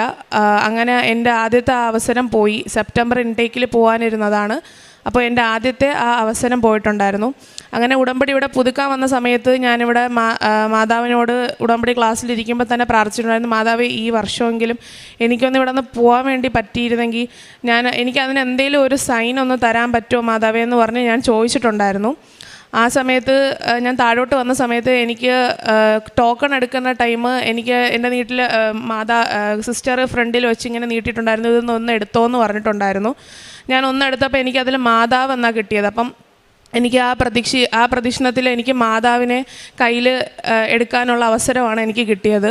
അപ്പം ആ ടൈം എന്താണെന്ന് എനിക്കറിയത്തില്ല, സന്തോഷം കൊണ്ടാണ് കണ്ണിന്നിങ്ങനെ കണ്ണീര് വന്നുകൊണ്ടിരിക്കുവാണ്. ആ സമയത്ത് എനിക്ക് മുല്ലപ്പൂവിൻ്റെ നല്ല മണം ഉണ്ടായിരുന്നു. അപ്പം എനിക്ക് ഉറപ്പായി മാതാവ് എൻ്റെ അടുത്തുണ്ട്, മാതാവ് എൻ്റെ ഈ പ്രാവശ്യം എൻ്റെ കാര്യം സാധിച്ചു തരും, ഈ വർഷം എനിക്ക് പുറത്തു പോകാൻ വേണ്ടി സാധിക്കും എന്നുള്ള കാര്യം എനിക്ക് ഉറപ്പായി. അതിനുശേഷം ഇൻ്റർവ്യൂ ഞാൻ വേറെ ഏജൻസി വഴി കൊടുത്തു. മാൾട്ടയിലോട്ട് പോകാനുള്ള ഇൻ്റർവ്യൂവിന് വേണ്ടി കൊടുത്തിട്ടുണ്ടായിരുന്നു. മാൾട്ടയിലോട്ട് പോകാൻ വേണ്ടിയിട്ട് ഇൻ്റർവ്യൂയുടെ സമയത്ത് അവർ ഗൂഗിൾ മീറ്റ് വഴിയാണ് ഇൻ്റർവ്യൂ ചെയ്തിട്ടുണ്ടായിരുന്നത്. അപ്പം എനിക്ക് അന്നും ടെൻഷനായിരുന്നു. ഇവിടെ വന്ന് ഫാദറിനെ കണ്ടു. ഫാദർ തന്ന കാശുരൂപം കയ്യിൽ വെച്ചിട്ടാണ് ഞാൻ ഇൻ്റർവ്യൂവിൽ പങ്കെടുത്തത്. വിശുദ്ധ തൈലവും അതുപോലെ തന്നെ ഉപ്പും ഞാൻ തേച്ചു, ഫോണിൽ തേച്ച് ഇൻ്റർവ്യൂവിനിരുന്നു. ഇൻ്റർവ്യൂ ഗൂഗിൾ മീറ്റ് ഓപ്പൺ ആക്കിയപ്പം എനിക്ക് കിട്ടിയ ഇൻ്റർവ്യൂവറുടെ പേര് മരിയ എന്നായിരുന്നു. അപ്പോൾ തന്നെ എനിക്ക് ഉറപ്പായി മാതാവ് എൻ്റെ കാര്യങ്ങളൊക്കെ സാധിച്ചു തരും. അങ്ങനെ ഇൻ്റർവ്യൂ അവർ എല്ലാം എടുത്തതിന് ശേഷം ഞാൻ ഇംഗ്ലീഷ് മീഡിയമാണ് പഠിച്ചെങ്കിൽ കൂടി എനിക്ക് കണ്ടിന്യൂസ്ലി അങ്ങനെ ഇംഗ്ലീഷ് പറയാനൊന്നും സാധിക്കുന്നതല്ല. കാരണം എനിക്ക് എവിടെയെങ്കിലും വെച്ച് ബ്രേക്ക് ആയി കഴിഞ്ഞാൽ ഒരു 2 മിനിറ്റ് എടുക്കും അടുത്തത് എന്താ സെൻറ്റൻസാണ് പറയേണ്ടതെന്നൊന്ന് ആലോചിക്കാൻ വേണ്ടി. പക്ഷേ അന്ന് അവർ ചോദിച്ച എല്ലാ ചോദ്യത്തിനും എനിക്ക് ഒരു ബ്രേക്ക് ഇല്ലാതെ കംപ്ലീറ്റ്ലി ഇംഗ്ലീഷിൽ തന്നെ എനിക്ക് സംസാരിക്കാൻ വേണ്ടി പറ്റി. അത് കഴിഞ്ഞു എല്ലാവർക്കും അവർ പറഞ്ഞു, ഏജൻസിക്കാർ പറഞ്ഞു ഒരു 2.5 മാസം എടുക്കും. പബ്ലിക് യൂണിവേഴ്സിറ്റിയിൽ അപ്ലൈ ചെയ്തിരിക്കുന്നത്, ഓഫർ ലെറ്റർ കിട്ടാൻ വേണ്ടിയിട്ട് ഒരു 2.5 മാസം എടുക്കും. അപ്പം ഞാൻ മാതാവിനോട് പറഞ്ഞു, മാതാവേ 2.5 മാസം എന്ന് പറഞ്ഞു കഴിഞ്ഞാൽ ഇനി ഡിസംബർ ആകും, വീണ്ടും നീണ്ടുപോകും, ജാനുവരി ഇൻടേക്കിലെങ്കിലും എനിക്കൊന്ന് പോകാൻ വേണ്ടി പറ്റിയിരുന്നെങ്കിൽ എന്ന് ഞാൻ പ്രാർത്ഥിച്ചിട്ടുണ്ടായിരുന്നു. അപ്പോൾ ഞാനങ്ങനെ എല്ലാ ദിവസവും പ്രത്യക്ഷീകരണ പ്രാർത്ഥനയിലും അതേ തന്നെ 7 മണിക്കുള്ള മധ്യസ്ഥ പ്രാർത്ഥനയിലും ഈ നിയോഗം വെച്ചാണ് പ്രാർത്ഥിച്ചുകൊണ്ടിരുന്നത്. അപ്പോൾ എനിക്ക് എൻ്റെ കൂടെ വന്ന എല്ലാവർക്കും ഇതേ സെയിം ഡേറ്റ് തന്നെയാണ് പറഞ്ഞത്. പക്ഷേ എനിക്ക് ഒരാഴ്ചയ്ക്കുള്ളിൽ എൻ്റെ ഓഫർ ലെറ്റർ കിട്ടി. ECI കോളേജിലായിരുന്നു ഓഫർ ലെറ്റർ, മാൾട്ടയിൽ എനിക്ക് കിട്ടി. പക്ഷേ എൻ്റെ കൂടെ വരുന്ന ആലപ്പുഴയിലുള്ള ആളായാലും കൊച്ചിയിലുള്ള കുട്ടിക്കായാലും ഇതുവരെയ്ക്കും സ്റ്റിൽ കിട്ടിയിട്ടില്ല. മാതാവ് എനിക്ക് ഈ ഓഫർ ലെറ്റർ തന്നു. അതുപോലെ എൻ്റെ രണ്ടാമത്തെ സാക്ഷ്യം, എനിക്കൊരു ജോലി വേണമെന്ന് ആഗ്രഹം ഉണ്ടായിരുന്നു. ജോലി ഞാൻ പല സ്ഥലത്തും അന്വേഷിച്ചിട്ടുണ്ടായിരുന്നു, കാരണം ഫാമിലിയിൽ ബുദ്ധിമുട്ടുള്ളതുകൊണ്ട് അന്വേഷിച്ചിട്ടുണ്ടായിരുന്നു. അങ്ങനെ ഞാൻ ഒരു നോട്ടീസ് വഴി കാണാനിടയായി, SBIയിലോട്ട് റിക്രൂട്ട്മെൻറ്റ് നടക്കുന്നുണ്ട് എന്ന് പറഞ്ഞ് കാണാനിടയായി. അപ്പോൾ എനിക്ക് കഴിഞ്ഞ 2 പ്രാവശ്യം സെയിൽസിൽ എക്സ്പീരിയൻസ് ഉണ്ടായിരുന്നു. ആക്സിസ് ബാങ്കിൻ്റെ DSAയിൽ സെയിൽസ് എക്സിക്യൂട്ടീവായിട്ട് വർക്ക് ചെയ്ത് എക്സ്പീരിയൻസ് ഉണ്ടായിരുന്നു. അപ്പം ഞാൻ ജസ്റ്റ് ഒന്ന് അപ്ലൈ ചെയ്ത് നോക്കി. ആദ്യത്തെ ഇൻ്റർവ്യൂവിന് വേണ്ടി വിളിച്ചു, ഇൻ്റർവ്യൂ പാസ്സായി. രണ്ടാമത്തത് എക്സാമാണ്. അപ്പം അവരുടെ തന്നെ സെൻറ്ററിൽ നമുക്ക് എക്സാമിനുള്ള ഇത് തന്നു. അപ്പോൾ എനിക്ക് കിട്ടിയത് ട്രിവാൻഡ്രത്ത് പൂജപ്പുര സെൻറ്ററിലാണ് കിട്ടിയത്. അങ്ങനെ അവിടെ പോയി എക്സാം എഴുതുന്ന സമയത്ത് തലേന്ന് ദിവസം പുള്ളി എനിക്ക് കുറേ PDF കാര്യങ്ങളൊക്കെ അയച്ചു തന്നിട്ട് പറഞ്ഞു, ഇതെല്ലാം ഒന്ന് വർക്കൗട്ട് ചെയ്തിട്ട് ഒന്ന് നോക്കിയിട്ടാണ്. ഫുൾ മാത്സും കാര്യങ്ങളൊക്കെ ആയിരുന്നു. ഒന്ന് അപ്പം ഈ 178 പേജൊന്നും ഇരുന്ന് തലേ ദിവസം കുത്തിയിരുന്ന് വർക്കൗട്ട് ചെയ്യാനൊന്നും എനിക്ക് പറ്റിയില്ല. ഞാൻ ആ PDF തുറന്നു പോലും ഞാൻ നോക്കിയിട്ടില്ല. ഞാൻ പറഞ്ഞു ഓക്കെ സാർ, ഞാൻ വർക്കൗട്ട് ചെയ്തോളാമെന്ന് പറഞ്ഞു. അതിനുശേഷം ഞാൻ പിറ്റേ ദിവസം അന്ന് രാത്രി ഇരുന്ന് ബൈബിൾ വായിച്ചു. മാതാവിൻ്റെ അടുത്ത് ഞാൻ പറഞ്ഞു, മാതാവേ, ഞാൻ പുള്ളി അയച്ചെന്ന ഒരു PDF തുറന്ന് നോക്കിയിട്ടില്ല. ഞാൻ നിൻ്റെ കയ്യിലോട്ട് എൻ്റെ അത് വിട്ടിട്ടുണ്ട്, ബാക്കി നീ അങ്ങ് നോക്കിക്കോളണമെന്ന് ഞാൻ പറഞ്ഞിട്ടുണ്ടായിരുന്നു. അതിനുശേഷം ഞാൻ പോകുന്ന സമയത്ത് ഉപ്പ് കയ്യിൽ കൊണ്ടുപോയി. ഉപ്പും വിശുദ്ധ തൈലവും ഒരുമിച്ച് മിക്സ് ചെയ്ത് ഞാൻ ആ നമുക്ക് കമ്പ്യൂട്ടർ വഴിയായിരുന്നു ഇൻ്റർവ്യൂ. അപ്പം അവിടുത്തെ കമ്പ്യൂട്ടറിൽ ഞാൻ തേച്ചു. അതുപോലെ ആരും കാണാതെ ഉപ്പ് കീബോർഡിൻ്റെ പുറത്തും അങ്ങ് ഇട്ടായിരുന്നു. അങ്ങനെ ഞാൻ എക്സാം എഴുതിയ സമയത്ത് നമുക്ക് 50 ക്വസ്റ്റ്യൻസ് ആയിരുന്നു. അപ്പം എക്സാം കഴിഞ്ഞ ഉടനെ തന്നെ നമ്മുടെ സ്കോർ അതിൽ കാണിക്കും. അപ്പം 15ൻ്റെ മുകളിലാണെങ്കിൽ നമ്മൾ പാസ്സായി, 15ൻ്റെ താഴെയാണെങ്കിൽ നമ്മൾ ഫെയിലായി. അപ്പോൾ ഞാൻ അത്രയൊന്നും വലുതായിട്ടൊന്നും ആഗ്രഹിച്ചില്ല. മാതാവ് ജസ്റ്റ് പാസ്, 15 മതി. അങ്ങനെ ഞാൻ എല്ലാം ചെയ്തു, വർക്കൗട്ടെല്ലാം ചെയ്ത് കഴിഞ്ഞു. 50 ക്വസ്റ്റ്യൻസും കഴിഞ്ഞു. 1 മണിക്കൂറത്തെ എക്സാം ആയിരുന്നു. ഞാൻ ലാസ്റ്റ് ടൈമിലെല്ലാം നോക്കി മാതാവിനോട് പറഞ്ഞു, മാതാവേ, ഒന്ന് എനിക്ക് ഹെൽപ്പ് ചെയ്യണേ മാതാവേ, ഇനി ലാസ്റ്റ് ഈ ഒരു ജോലി മാത്രമേ എക്സ്പെക്റ്റ് ചെയ്യുന്നുള്ളൂ എന്ന് പറഞ്ഞു. അങ്ങനെ അതെല്ലാം കഴിഞ്ഞു. എക്സാം തീർന്നു. അതിൽ സ്കോർ എഴുതി കാണിച്ചപ്പോൾ എനിക്ക് 34 മാർക്കുണ്ടായിരുന്നു. അപ്പം മാതാവ് എന്നെ സഹായിച്ചു. മാതാവ് എൻ്റെ അടുത്ത് നിന്ന് ഞാൻ ലാസ്റ്റ് ടൈം ഫുൾ ചെക്ക് ചെയ്യുന്ന സമയത്ത് ഞാൻ നോക്കിയിട്ടുണ്ടായിരുന്നു. അപ്പം അവസാനം അടുത്ത് നിന്ന് ആരോ പറയുന്നുണ്ട്, ഓപ്ഷൻസ് A അല്ല, നീ ഡിയിലോട്ട് ഡിയിലോട്ട് ക്ലിക്ക് ചെയ്യുമെന്ന് പറഞ്ഞു. അപ്പോൾ ഞാനത് മാറ്റി ചെയ്തതിലെല്ലാമാണ് എനിക്ക് സ്കോർ കിട്ടിയിരിക്കുന്നത്. അത് മാതാവ് ആണ് എൻ്റെ അടുത്ത് നിന്ന് എനിക്ക് പറഞ്ഞു തന്നത് ഞാൻ ഉറപ്പായിട്ടും വിശ്വസിക്കുന്നുണ്ട്. പിന്നെ അതുപോലെ തന്നെ മൂന്നാമത്തെ ഇതെന്ന് വെച്ച് കഴിഞ്ഞാൽ, ഞാൻ +2 പഠിക്കുന്ന സമയത്ത് ഞാൻ സ്പോർട്സിലൊക്കെ ഉണ്ടായിരുന്നതാണ്. അപ്പോൾ എൻ്റെ കാല് ഒരു തവണ ഡിസ്ലൊക്കേറ്റ് ആയിട്ടുണ്ട്. അത് പിന്നെ നമ്മൾ വൈദ്യശാലയിലേക്ക് പോയി തിരിച്ച് ഓക്കെ ആക്കിയിട്ടുണ്ട്. പക്ഷേ എനിക്ക് ഇരുന്നിട്ട് എണീക്കുമ്പം കാലിൽ നല്ല മുട്ടുവേദനയുണ്ട്. എന്ന് പറഞ്ഞാൽ കാല് വിറയ്ക്കുന്നത് പോലെ തോന്നും. അന്ന് തൊട്ട് തുടങ്ങിയതാണ്. അപ്പോൾ ഞാൻ എല്ലാ ദിവസവും ഉടമ്പടി പുതുക്കിയതിന് ശേഷമാണ് സത്യം പറഞ്ഞാൽ ഉടമ്പടി ഞാൻ കറക്റ്റായിട്ട് നടത്തിക്കൊണ്ട് പോകുന്നത്. അപ്പോഴൊക്കെയാണ് എനിക്ക് അനുഗ്രഹങ്ങൾ കിട്ടിയിട്ടുള്ളത്. അപ്പം ഞാൻ മുട്ടിൽ കൃപാസനത്തിൻ്റെ വിശുദ്ധ തൈലം പൂശും, അതുപോലെ തേൻ കുടിക്കും. എന്നിട്ട് ഞാൻ മാതാവിനടുത്ത് പറയും, മാതാവേ, എനിക്ക് അമ്മയെ സഹായിക്കാനോ ഇങ്ങനെ താഴെ ഇരുന്ന് തൂക്കാനോ ഒന്നും പറ്റത്തില്ല. അപ്പം മാതാവ് എൻ്റെ ഈ കാലിൻ്റെ വേദന ഒന്ന് മാറ്റി തന്നിരുന്നെങ്കിൽ എന്ന് ഞാൻ പ്രാർത്ഥിച്ചിട്ടുണ്ടായിരുന്നു. അതുപോലെ തന്നെ അഖണ്ഡ ജപമാല റാലി, ഇന്നലത്തെ അഖണ്ഡ ജപമാല റാലിയിൽ ഞാൻ വോളണ്ടിയർ ആയിരുന്നു. അപ്പോൾ എനിക്ക് കുറേ നേരമൊന്നും നിൽക്കാൻ പറ്റത്തില്ല. പക്ഷേ അപ്പം ഞാൻ മാതാവിന് ഇവിടെ വന്നിട്ടായാലും മാതാവിനടുത്തോണ്ട്, മാതാവേ, അതേ കാലുവേദന എനിക്ക് ഇന്ന് വരുത്തിച്ചു കഴിഞ്ഞാൽ എനിക്ക് ഇരിക്കാനേ പറ്റത്തുള്ളൂ, നിയന്ത്രിക്കാനോ അല്ലെങ്കിൽ വോളണ്ടിയറായിട്ട് നിൽക്കാൻ പറ്റത്തില്ല. പക്ഷേ എനിക്ക് ഇന്നലെ ഒരു കുഴപ്പവും ഇല്ലായിരുന്നു. ഞാൻ രാവിലെ 2:30 തൊട്ട് വൈകിട്ട് ഏകദേശം ഒരു 6:30 വരെ വോളണ്ടിയറായിട്ട് കൃപാസനത്തിൻ്റെ ഫ്രണ്ടിലായാലും കൃപാസനത്തിൻ്റെ റാലിയിലായാലും എനിക്ക് പങ്കെടുക്കാൻ പറ്റി. എനിക്കിപ്പോഴും ഒരു വേദനയില്ല. ഞാൻ എണീറ്റ് നിന്ന് എല്ലാം നോക്കിയിട്ടുണ്ടായിരുന്നു. പക്ഷേ എനിക്ക് ഒരു കുഴപ്പവുമില്ല. എൻ്റെ കാല് മാതാവ് തൊട്ട് സുഖപ്പെടുത്തിയതാണെന്ന് ഞാനിപ്പോഴും വിശ്വസിക്കുന്നു. പിന്നെ അതുപോലെ എനിക്ക് ആത്മീയമായിട്ട് കുറേ വളരാൻ വേണ്ടി പറ്റിയിട്ടുണ്ടായിരുന്നു. ഞാൻ പണ്ട് എൻ്റെ അമ്മ ഇരുന്ന് ജപമാലയൊക്കെ പഠിക്കുമ്പോൾ ഞാൻ ഈ അമ്മ ജപമാല കഴിഞ്ഞാൽ കർണക്കൊന്ത പഠിക്കും, കർണക്കൊന്ത കഴിഞ്ഞാൽ ശുദ്ധീകരണാത്മാക്കൾക്ക് വേണ്ടി പഠിക്കും. അപ്പോൾ ഞാൻ പറയും, അമ്മയ്ക്ക് വേറെ പണിയില്ലേ, ഇത്രയും നിർത്തിപ്പിടിച്ച് എന്തിനാ പഠിക്കുന്നതെന്ന് ചോദിച്ചു കഴിഞ്ഞാൽ ഞാൻ എണീറ്റ് പോവാറുണ്ടായിരുന്നു ജപമാല കഴിഞ്ഞ് കഴിഞ്ഞാൽ. പക്ഷേ ഇപ്പോൾ ഞാൻ അമ്മയുടെ കൂടെ ഇരുന്ന് 3 മണിക്ക് കൊന്ത ഉണ്ടെങ്കിൽ 3 മണിക്ക് പഠിക്കും. അതുപോലെ തന്നെ 9 മണിക്ക് അമ്മ കൊന്ത പഠിക്കുമ്പോൾ അമ്മയുടെ കൂടെ ഇരുന്ന് പഠിക്കാൻ വേണ്ടി എനിക്ക് സാധിച്ചു. അതുപോലെ തന്നെ അമ്മ ഇരുന്ന് ബൈബിൾ വായിക്കുമ്പോൾ അമ്മ ഒരു അധ്യായം കംപ്ലീറ്റ് പണ്ട് വായിച്ചുകൊണ്ടിരിക്കുമായിരുന്നു. അത് പണ്ട് എനിക്കത് കേൾക്കുമ്പോൾ അത്യാവശ്യം നല്ല ഇറിറ്റേഷൻ ഉണ്ടായിരുന്നു. അമ്മയ്ക്ക് 1-2 വാക്ക് വായിച്ച് നിർത്തിക്കൂടെ അമ്മയെന്ന് ചോദിച്ചിട്ടുണ്ട്. പക്ഷേ ഇപ്പോൾ അമ്മ ഒരു അധ്യായം വായിച്ചു കഴിഞ്ഞാൽ അടുത്ത അധ്യായം ഞാൻ വായിക്കാറുണ്ട്. അപ്പം എനിക്ക് ആത്മീയമായിട്ട് വളരാൻ പറ്റി. അതുപോലെ കാരുണ്യ പ്രവർത്തികളായിട്ട് ഞാൻ GH ജനറൽ ഹോസ്പിറ്റൽ ട്രിവാൻഡ്രത്ത് പത്രം കൊടുക്കുന്നുണ്ട്. അപ്പോൾ ജോലി കഴിഞ്ഞ് വരുമ്പോഴാണ് ഞാൻ പത്രം കൊടുക്കാറുള്ളത്. പത്രം കൊടുക്കുമ്പോൾ പലരും എന്നെ പരിഹസിച്ചിട്ടുണ്ട്, മോളെ SBIയിലൊക്കെ വർക്ക് ചെയ്യുന്നതല്ലേ നീ ഇത്രയും പഠിച്ച കൊച്ചല്ലേ, നിനക്ക് വേറെ പ്രാന്തുണ്ട്, അതിനൊക്കെ എന്താന്നൊക്കെ പറഞ്ഞ് ഓരോരുത്തർ എന്നോട് ഇങ്ങനെ ചോദിക്കാറ്. ഞാൻ പറഞ്ഞു, ചേട്ടന് ഒരു ദിവസം അങ്ങോട്ട് വരുന്ന സമയം കാണും, അന്ന് അവിടെ വെച്ച് നമുക്ക് കണ്ടുമുട്ടാമെങ്കിൽ കണ്ടുമുട്ടാമെന്ന് മാത്രം ഞാൻ പറഞ്ഞു. അതുപോലെ തന്നെ വാട്സപ്പ് സ്റ്റാറ്റസിൽ ഞാൻ ഡെയിലി ബ്രെഡ് ആയാലും മധ്യസ്ഥ പ്രാർത്ഥന ആയാലും സാക്ഷി ആയാലും ഇടുന്ന സമയത്ത് എൻ്റെ കൂട്ടുകാരികൾ എനിക്ക് പ്രൈവറ്റ്ലി മെസ്സേജ് അയച്ചിട്ട് പറയും, എടാ നീ ഇപ്പോൾ ഭയങ്കര തള്ളവയവ് പോലെയായി, പണ്ടത്തെ ആൾക്കാരുടെ അതേ ഇത് തന്നെയാണ്. അപ്പോൾ ഞാൻ പറഞ്ഞു, നീയോ ഒരു ദിവസം എന്നോട് എടാ എനിക്ക് എക്സാമാണ്, നീ എനിക്ക് വേണ്ടി ഒന്ന് പ്രാർത്ഥിക്കുമോ എന്ന് ചോദിക്കുന്ന ഒരു ദിവസം വരും എന്ന് പറഞ്ഞു.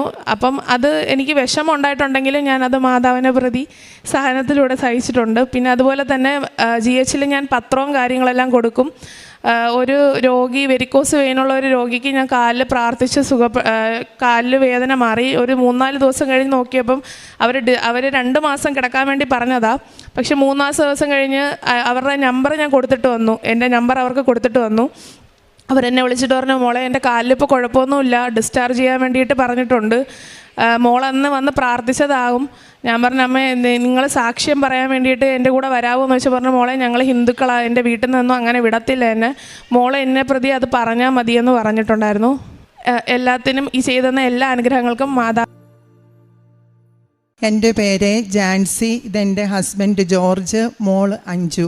ഞങ്ങൾ പാലാരിവട്ടം ഇടവകയിൽ നിന്നാണ് വരുന്നത്. 11ാമത്തെ ഉടമ്പടി പുതുക്കലാണ്. Not by merit but by grace. മനുഷ്യർക്ക് അസാധ്യമായത് ദൈവത്തിന് സാധ്യമാണ്. ലൂക്ക 18:27 എന്ന തിരുവചനത്തിൻ്റെ അത്ഭുത ശക്തിയാൽ പരിശുദ്ധ അമ്മയുടെ മധ്യസ്ഥത്താൽ തിരുക്കുമാരൻ എൻ്റെയും എൻ്റെ കുടുംബത്തിനും നൽകിയ അനുഗ്രഹങ്ങൾക്ക് നന്ദി പറയുവാനാണ് ഞങ്ങളിവിടെ നിൽക്കുന്നത്. 2019 എൻ്റെ മകൾ അഞ്ജു B.Ed പാസ്സായി. ആ സമയത്ത് തന്നെ ടെറ്റ്, നെറ്റ്, സെറ്റ് എന്നീ എലിജിബിലിറ്റി ടെസ്റ്റുകൾ പല പ്രാവശ്യം എഴുതി. 1ഉം 2ഉം മാർക്കിന് അവൾ ഫെയിലായി. അത് ഞങ്ങളെയും അവളെയും മാനസികമായി വളരെയധികം വിഷമിപ്പിച്ചു. MSc B.Ed ഉണ്ടെങ്കിലും എലിജിബിലിറ്റി ടെസ്റ്റ് പാസ്സാകാതെ ഒരു സ്ഥലത്തും ജോലി കിട്ടുകയില്ല. അങ്ങനെ വിഷമിച്ചിരിക്കുന്ന സമയത്ത് ഞാൻ ഉടമ്പടി എടുക്കാതെ തന്നെ പല പ്രാവശ്യം അമ്മയുടെ അടുക്കൽ വന്ന് എന്ത് ചെയ്യും അമ്മ എന്ന് ചോദിച്ച് കരഞ്ഞു പ്രാർത്ഥിച്ചുകൊണ്ടിരുന്നു. അപ്പോൾ അവളുടെ ഒരു മിസ്സ് പറഞ്ഞു, നിങ്ങൾ MPhilന് അപ്ലൈ ചെയ്യുന്നു. അവൾ MPhilന് പല യൂണിവേഴ്സിറ്റികളിലും അപ്ലൈ ചെയ്തു. അപ്പോൾ കോയമ്പത്തൂരിലെ ഒരു പ്രശസ്ത യൂണിവേഴ്സിറ്റിയിൽ നിന്നും അവൾക്ക് ടെസ്റ്റിന് വിളിക്കുകയും ദൈവാനുഗ്രഹത്താൽ അവൾ ആ ടെസ്റ്റും ഇൻ്റർവ്യൂവും പാസ്സാവുകയും ചെയ്തു. അപ്പോൾ അവൾക്ക് വേണ്ടി ഒരു ഗൈഡിനെ കിട്ടുകയും ആ ഗൈഡ് പറഞ്ഞു, PhDക്ക് ഒരു സീറ്റ് ഒഴിവുണ്ട്, മോൾക്ക് മാർക്കുള്ളതിനാൽ, ദൈവാനുഗ്രഹത്താൽ മാർക്കുള്ളതിനാൽ PhDക്ക് നിങ്ങൾ വില്ലിങ് ആണെങ്കിൽ ചേർന്നോളാൻ പറഞ്ഞു. അമ്മ തിരുക്കുമാരിൽ നിന്ന് വാങ്ങിത്തന്ന അനുഗ്രഹമല്ലേ എന്നും പറഞ്ഞ് അവൾ PhDക്ക് ജോയിൻ ചെയ്തു. അതിനുശേഷം കൊറോണ ആരംഭിച്ചു. 1-1.5 വർഷക്കാലം ലാബ് ഉപയോഗിക്കേണ്ടത് കൊണ്ട് വീട്ടിൽ തന്നെയായിരുന്നു ഇവൾ. ഒരു വർക്കുകളും മുന്നോട്ട് നടന്നില്ല. അതിനുശേഷം ലാബ് വർക്കുകൾ കോളേജിൽ പോയി തുടങ്ങി. എന്നും കരച്ചിലായിരുന്നു. അവൾ ചെന്ന സമയത്ത് അവളുടെ 3 കൂട്ടുകാർ, അവളുടെ കൂടെ അഡ്മിഷൻ ഇടുന്ന 3 കുട്ടികളും ഡിസ്കണ്ടിന്യൂ ചെയ്തു. എന്നും വിളിച്ച് കരച്ചിൽ, ഞാൻ ഇതിൽ ചേരുന്നില്ല, എനിക്ക് പറ്റണില്ല, ഓരോ ദിവസവും ഓരോ പേപ്പറുകൾ ഹാർഡാണ്, ഒരു പേപ്പർ പോലും സബ്മിറ്റ് ചെയ്യാനുള്ള മെറിറ്റ് എനിക്കില്ല അമ്മ എന്നും പറഞ്ഞ് വളരെയധികം സങ്കടപ്പെട്ട് കരഞ്ഞു. അപ്പോൾ ഞാനിവിടെ വന്ന് 2022 മെയ് 6 ഉടമ്പടി എടുത്തു പ്രാർത്ഥിച്ചു. ഉടമ്പടി എടുത്ത് പ്രാർത്ഥിച്ച് രണ്ടാമത്തെ പുതുക്കലായപ്പോൾ തന്നെ അവൾക്ക് പല പ്രാവശ്യം റിജക്ഷൻ വന്ന 2 പ്രോജക്റ്റുകൾ ഒരുമിച്ച് അക്സെപ്റ്റ് ആവുകയും സ്റ്റൈഫൻഡോടുകൂടി അവൾക്ക് അവളുടെ ലാബ് വർക്കുകൾ കണ്ടിന്യൂ ചെയ്യാൻ പരിശുദ്ധ അമ്മ തിരുക്കുമാരിൽ നിന്നും അനുഗ്രഹം വാങ്ങിത്തന്നു. പിന്നീടും ഓരോ പ്രാവശ്യവും പല പേപ്പറുകളും സബ്മിറ്റ് ചെയ്തെങ്കിലും ഒരു പബ്ലിക്കേഷന് വേണ്ടി അവളൊരു പേപ്പർ 12 പ്രാവശ്യം സബ്മിറ്റ് ചെയ്തു. 12 പ്രാവശ്യവും റിജക്ഷനായി. അപ്പോഴും ഞാനിവിടെ വന്ന് അച്ഛൻ പറയണ പോലെ അമ്മയിൽ ശരണപ്പെട്ടുകൊണ്ട് പ്രാർത്ഥിച്ചുകൊണ്ടേയിരുന്നു, ഉടമ്പടി പുതുക്കിക്കൊണ്ടേയിരുന്നു. ഉടമ്പടി പുതുക്കിയതിന് ശേഷം 13ാമത് അവൾ സബ്മിറ്റ് ചെയ്ത പേപ്പർ പബ്ലിഷ് ആവുകയും അവൾക്ക് അതിലോടുകൂടി അവൾക്ക് അവളുടെ തിസീസ് സബ്മിറ്റ് ചെയ്യാൻ സാധിക്കുകയും ചെയ്തു. എൻ്റെ 9ാമത്തെ പുതുക്കലിന് ശേഷം അവൾക്ക് തിസീസ് സബ്മിറ്റ് ചെയ്യാൻ സാധിച്ചു. അതിനുശേഷം നമ്മളുടെ ജോസഫ് അച്ഛൻ ഒരു ഉടമ്പടി ധ്യാനത്തിൽ പറഞ്ഞു, 44 ദിവസത്തിനുള്ളിൽ നിങ്ങളുടെ ഒരു കാര്യം സാധിക്കും, പ്രാർത്ഥിച്ചോളാം. ഞങ്ങൾ കുടുംബമായി ഇരുന്ന് പ്രാർത്ഥിച്ചതിൻ്റെ ഫലമായി 44 ദിവസം തികയുന്നതിന് മുമ്പ് വളരെ നല്ല ഒരു വൈവ റിപ്പോർട്ട് അവൾക്ക് കിട്ടുകയും ഈ മാസം ഒക്ടോബർ 10-ാം തീയതി അവളുടെ വൈവ നടത്തുകയും അവൾക്ക് PhD ഡിഗ്രി അവാർഡാവുകയും ചെയ്തു. 0 മെറിറ്റിലായിരുന്നു എൻ്റെ മകൾ. ഒന്നും അവൾക്ക് ചെയ്യാൻ പറ്റില്ലായിരുന്നു. എന്നും കരച്ചിൽ. ഇവിടെ വന്ന് പ്രാർത്ഥിച്ചതിൻ്റെ ഫലമായി മാത്രം. അതുപോലെ അവൾ ഉടമ്പടി വസ്തുക്കൾ ഞാനിവിടുന്ന് പേപ്പർ വാങ്ങിച്ച് അവൾക്ക് കൊടുത്തു. അതുപോലെ ഉടമ്പടി വസ്തുക്കൾ കാശുരൂപം, തേന്, തൈല്, ഉപ്പ്, ഇതൊക്കെ അവൾ എല്ലാ ദിവസവും ഉപയോഗിച്ചു. അവൾ പ്രൊജക്റ്റ് സബ്മിറ്റ് ചെയ്യുന്ന സമയത്ത് യൂണിവേഴ്സിറ്റിയിൽ ആ സാറിൻ്റെ അടുത്തും കൊണ്ടുപോയി ഉപ്പ് വിതറി പ്രാർത്ഥിച്ചു. ഇതിൻ്റെയൊക്കെ ഫലമായി 0 മെറിറ്റിലായിരുന്ന മകൾക്ക് അമ്മ PhD ഡിഗ്രി തിരുക്കുമാരിൽ നിന്നും വാങ്ങിച്ചു കൊടുത്തു. അമ്മയ്ക്കും തിരുക്കുമാരനും 1000 നന്ദി പറഞ്ഞുകൊള്ളുന്നു. അതുപോലെ തന്നെ രോഗസൗഖ്യങ്ങൾ. എൻ്റെ ഹസ്ബൻഡിന് 40 വർഷത്തോളമായിരുന്ന അലർജി രോഗം. രാവിലെ എഴുന്നേറ്റാൽ എപ്പോഴും തുമ്മലാണ്. വിശുദ്ധ വസ്തുക്കൾ ഉപയോഗിച്ച് പ്രാർത്ഥിച്ചതിൻ്റെ ഫലമായി, ഞാൻ പറയാതെ തന്നെ ഉപ്പും തൈലവും ഒക്കെ ഉപയോഗിച്ച് പ്രാർത്ഥിച്ചതിൻ്റെ ഫലമായി വളരെയധികം വ്യത്യാസം വന്നു. ഇപ്പോൾ സാധാരണ എന്തെങ്കിലും ജലദോഷം വരികയാണെങ്കിൽ അതുപോലെ മാത്രമേ ഉള്ളൂ. അമ്മ മാതാവ് ഒത്തിരിയും സംരക്ഷണം നൽകി അനുഗ്രഹിച്ചു. അതുപോലെ 25 വർഷമായിരുന്ന എൻ്റെ സൈനസൈറ്റിസ് രോഗം, അതുപോലെ എൻ്റെ ദേഹം മുഴുവൻ ചൊറിഞ്ഞു പൊട്ടി കറുത്ത കളർ പോലെ വന്നു. ഡോക്ടറെ കാണിച്ചപ്പോൾ ഡോക്ടർ പറഞ്ഞു ബയോപ്സി ചെയ്യേണ്ടി വരും എന്ന് പറഞ്ഞു.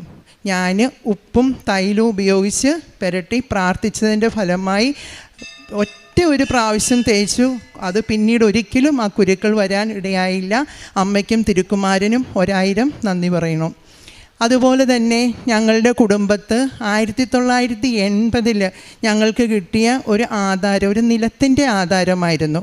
45 വർഷമായിട്ടും ആ ആധാരം എവിടെയാണെന്ന് ആർക്കും അറിയില്ല. അച്ഛൻ്റെ ഡോക്യുമെൻ്റ് പ്രാർത്ഥനയുടെ സമയത്ത് ഞാൻ ആകെ ഉണ്ടായിരുന്നത് നിലത്തിന് കരം കെട്ടുന്ന ഒരു രസീത് മാത്രമായിരുന്നു. ഞാൻ ആ രസീത് വെച്ച് പ്രാർത്ഥിച്ചു. അമ്മേ, വേറെ ഒന്നുമില്ല.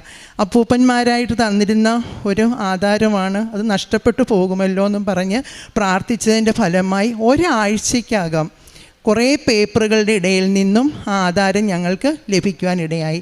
അമ്മയ്ക്കും തിരുക്കുമാരനും 1000 നന്ദി പറഞ്ഞുകൊള്ളുന്നു. ഇനിയും ഒത്തിരി കാര്യങ്ങൾ പരിശുദ്ധ ഉപ്പും തൈലവും തേനും വിശുദ്ധ വസ്തുക്കൾ ഉപയോഗിച്ച് ഞങ്ങൾക്ക് സാധിച്ചു തന്നിട്ടുണ്ട്. ഇനി ഞാൻ ചെയ്ത പ്രേക്ഷിത പ്രവർത്തനങ്ങൾ. ഇവിടെ നിന്നും പേപ്പർ വാങ്ങിച്ച് ഓട്ടോറിക്ഷ സ്റ്റാൻഡ്, ആശുപത്രികൾ, ബസ് സ്റ്റാൻഡ്, റെയിൽവേ സ്റ്റേഷൻ, കടകൾ, അതുപോലെ ഞാനൊരു റിട്ടയർഡ് ടീച്ചറാണ്. ഞാൻ പഠിപ്പിച്ചുകൊണ്ടിരുന്ന സ്കൂളുകളിലെ കുട്ടികൾക്കും അവിടുത്തെ അധ്യാപകർക്കും എല്ലാവർക്കും കൊടുക്കുമായിരുന്നു. അതുപോലെ പഠിക്കാൻ ബുദ്ധിമുട്ടുള്ള കുട്ടികൾക്ക് ഉപ്പും തേനും കൊടുത്ത് അവരെ പരീക്ഷയിൽ സഹായിച്ചിട്ടുണ്ട്. ബോർഡ് എക്സാം എഴുതുന്ന കുട്ടികൾക്ക് വേണ്ടി തലേ ദിവസം തന്നെ എക്സാം ഹാളിൽ പോയി ഉപ്പ് വിതറി അവർക്ക് വേണ്ടി പ്രാർത്ഥിച്ചിട്ടുണ്ട്. വളരെ നല്ല റിസൾട്ടുകൾ കിട്ടിയിട്ടുണ്ട്. പിന്നെ കാരുണ്യ പ്രവൃത്തികൾ, അവിടെ ഗവൺമെൻറ് ഹോസ്പിറ്റലിൽ ക്യാൻസർ വാർഡിൽ പോയി അവരെ കാണുകയും അവർക്ക് വേണ്ടി പ്രാർത്ഥിക്കുകയും അവർക്ക് വേണ്ട സഹായവും ചെയ്തു കൊടുത്തിട്ടുണ്ട്.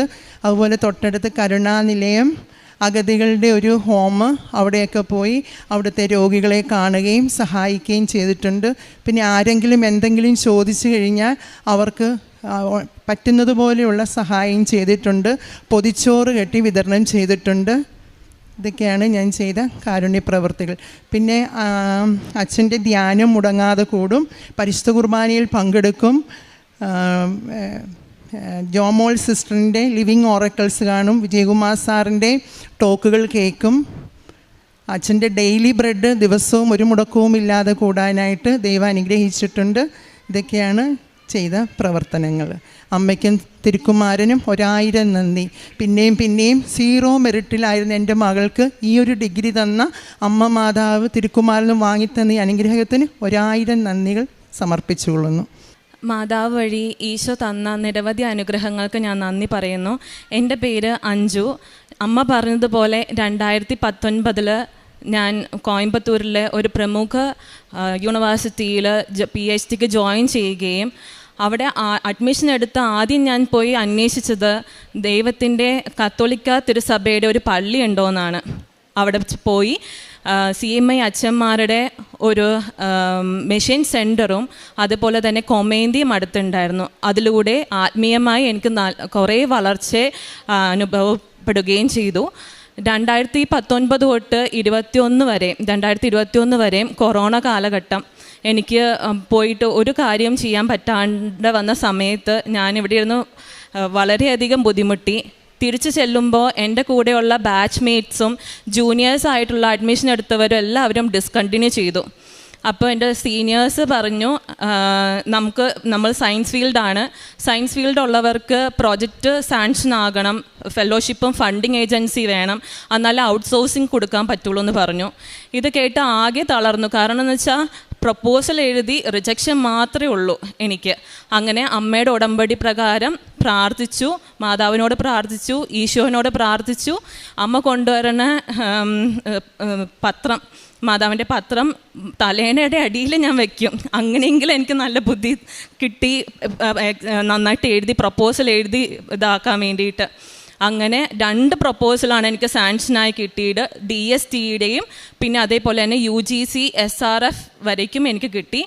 അത് കഴിഞ്ഞ് 2025 ഈ വർഷം ഫെബ്രുവരി 14 എനിക്ക് സെക്കൻഡ് DC സബ്മിറ്റ് ചെയ്യുകയും 28 തന്നെ സിനോപ്സിസ് അപ്രൂവ് ആകുകയും ഏപ്രിൽ പാനൽ മെമ്പേഴ്സ് സെലക്ട് ആകുകയും അതുവഴി 3 മാസം കൊണ്ട് എനിക്ക് തീസിസ് സബ്മിറ്റ് ചെയ്ത് കൊടുക്കണം. എനിക്കറിയത്തില്ല ഞാൻ എങ്ങനെ എഴുതാൻ പോണേന്ന് പോലും എനിക്കറിയത്തില്ല. അത്രയേറെ വർക്ക് ചെയ്തതും പ്രോജക്റ്റിൻ്റെയും പബ്ലിക്കേഷൻ്റെയും എല്ലാ വർക്കും ഉണ്ട്. അതെല്ലാം കമ്പൈൻ ചെയ്ത് എഴുതാൻ ഭയങ്കര പ്രയാസമായിരുന്നു. ഞാൻ രാവിലെ പള്ളിയിൽ പോയിട്ട് വരും, ഇരിക്കും, ഇരുന്ന് കഴിഞ്ഞാൽ ഒരു സെൻറ്റൻസ് എന്നെ കൊണ്ട് എഴുതാൻ കഴിയുന്നുണ്ടായിരുന്നുള്ളൂ. മുന്നോട്ട് പോകാനേ കഴിയുന്നില്ല. പപ്പേനെയും അമ്മേനെയും വീട്ടിൽ വിളിച്ചിട്ട് എപ്പോഴും കരച്ചില്ല, എനിക്കൊന്നും എഴുതാൻ പറ്റണില്ല എന്ന് പറഞ്ഞു. അപ്പോഴാണ് ജോസഫ് അച്ഛൻ്റെ ചൊവ്വാഴ്ച ദിവസത്തിലെ ധ്യാനം കൂടണത്. അതുവഴി ലൈവ് ടെലികാസ്റ്റും കാണും. ലൈറ്റ് എ ക്യാൻഡിൽ റിക്വസ്റ്റ് ഇട്ട് ഞാൻ പ്രാർത്ഥിച്ചതിൻ്റെ ഫലമായി ഫുൾ മാതാവിൻ്റെ ലുത്തീന, മാതാവിൻ്റെ പാട്ട് ഇങ്ങനെ കേട്ടാണ് ഞാൻ എൻ്റെ തീസിസ് എഴുതി. എങ്ങനെ എഴുതി തീർത്തതെന്ന് എനിക്കറിയത്തില്ല. 3 മാസം കൊണ്ട് ഞാൻ എൻ്റെ തീസിസ് എഴുതി തീർത്തു. അതുപോലെ തന്നെ സെപ്റ്റംബർ അച്ഛൻ്റെ 44 ദിവസത്തെ പ്രാർത്ഥനയിൽ പങ്കെടുക്കുകയും അതിൽ അച്ഛൻ പറഞ്ഞ പോലെ തന്നെ നിയോഗം വെച്ച് പ്രാർത്ഥിച്ചു, എൻ്റെ ഫാമിലിയും ഞാനും. അങ്ങനെ പ്രാർത്ഥിച്ചതിൻ്റെ ഫലമായി 2 ദിവസം കഴിഞ്ഞപ്പോൾ തന്നെ എൻ്റെ തീസിസ് റിപ്പോർട്ട് വരികയും ആ തീസിസ് നല്ല റിപ്പോർട്ടായി ദൈവം എനിക്ക് തന്നു. അബ്രോഡ് പാനലാണെങ്കിലും ഇന്ത്യൻ പാനൽ മെമ്പേഴ്സ് ആണെങ്കിലും 2 പേരും ഒരു കുറവില്ലാണ്ട് ദൈവാനുഗ്രഹം കൊണ്ട് എനിക്കത് തന്നു കിട്ടി. അതുവഴി ഒക്ടോബർ 15 ദിവസത്തിനുള്ളിൽ എനിക്ക് വൈവ നോട്ടിഫിക്കേഷൻ അടിക്കുകയും ഈ മാസം 10-ാം തീയതി, ഒക്ടോബർ 10-ാം തീയതി എൻ്റെ വൈവ കഴിയുകയും PhD ഡിഗ്രി അവാർഡ് ആകുകയും ചെയ്തു.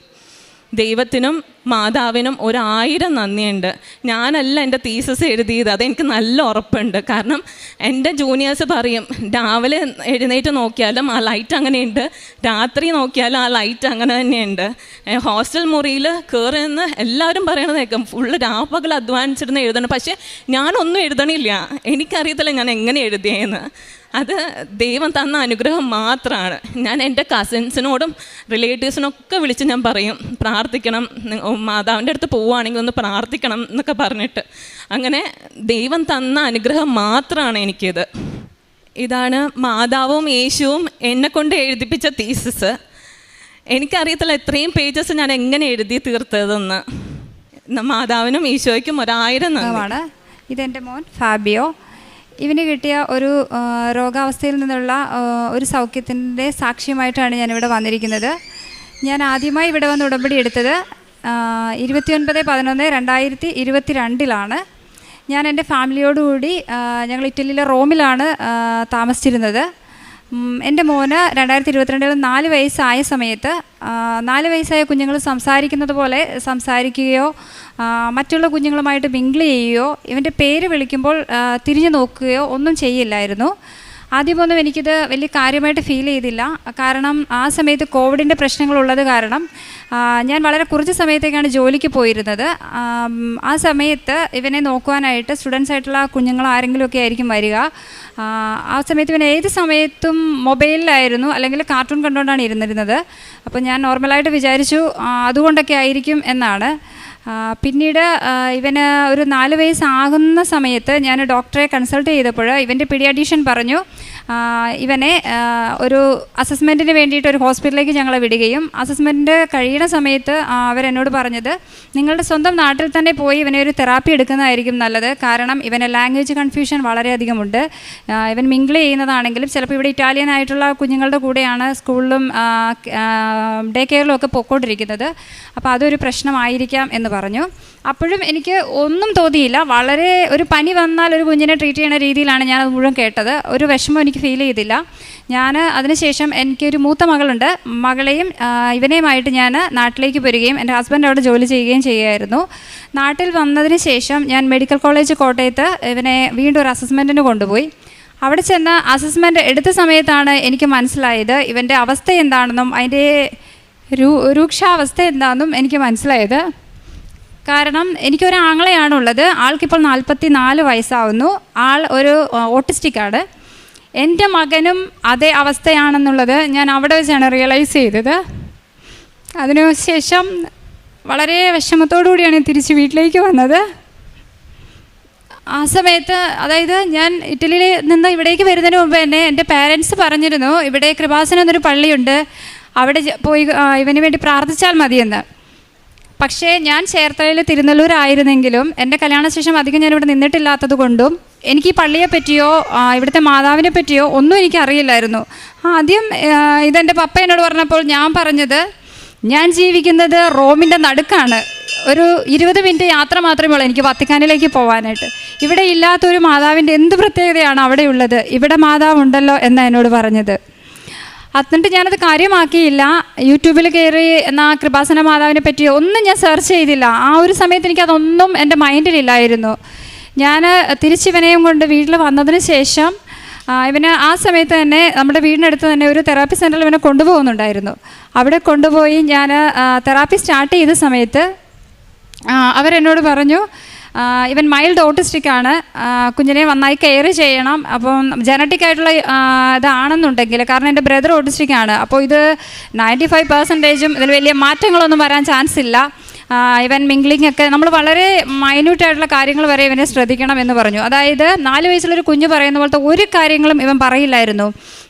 ഞാൻ ആദ്യമായിട്ട് അതിനുശേഷം ഇവരെ ഉടമ്പടി എടുക്കാൻ ഇവിടെ കൊണ്ടുവന്ന് ഈ ക്ലാസ് അറ്റൻഡ് ചെയ്യണ സമയത്ത് ഇവനിവിടെ കിടന്ന് കൂവായിരുന്നു. അപ്പോൾ സത്യം പറഞ്ഞാൽ ഞാൻ മനസ്സിൽ ഇങ്ങനെ ഭയങ്കര ദേഷ്യപ്പെട്ടാണ് ഞാൻ ആ ഉടമ്പടി ആദ്യമായിട്ട് എടുക്കാൻ അവിടെ ഇരുന്നത്. ആ ക്ലാസ് ഒന്നും ഞാൻ കേട്ടില്ല. ഇതൊന്ന് തീർന്ന് എനിക്ക് വീട്ടിൽ പോയാൽ മതിയെന്നായിരുന്നു എൻ്റെ മനസ്സിൽ ആ സമയത്ത് ഒരു അവസ്ഥ. ഇവൻ കാറുകയും ബഹളം വയ്ക്കുകയും, അപ്പോൾ ഇവനെ ഓൾറെഡി തെറാപ്പി സ്റ്റാർട്ട് ചെയ്തിരുന്നു. പക്ഷെ ഇവന് 90% ഒരു ഡയറ്റിലൂടെ ഇവൻ പൊയ്ക്കൊണ്ടിരുന്നത്. അതായത് അരി ആഹാരം മാത്രമേ ഇവന് കൊടുക്കാൻ പറ്റുള്ളൂ. ചോക്ലേറ്റ്സോ നമ്മളുടെ മറ്റൊരു ഫുഡും കൊടുക്കാൻ പറ്റില്ല.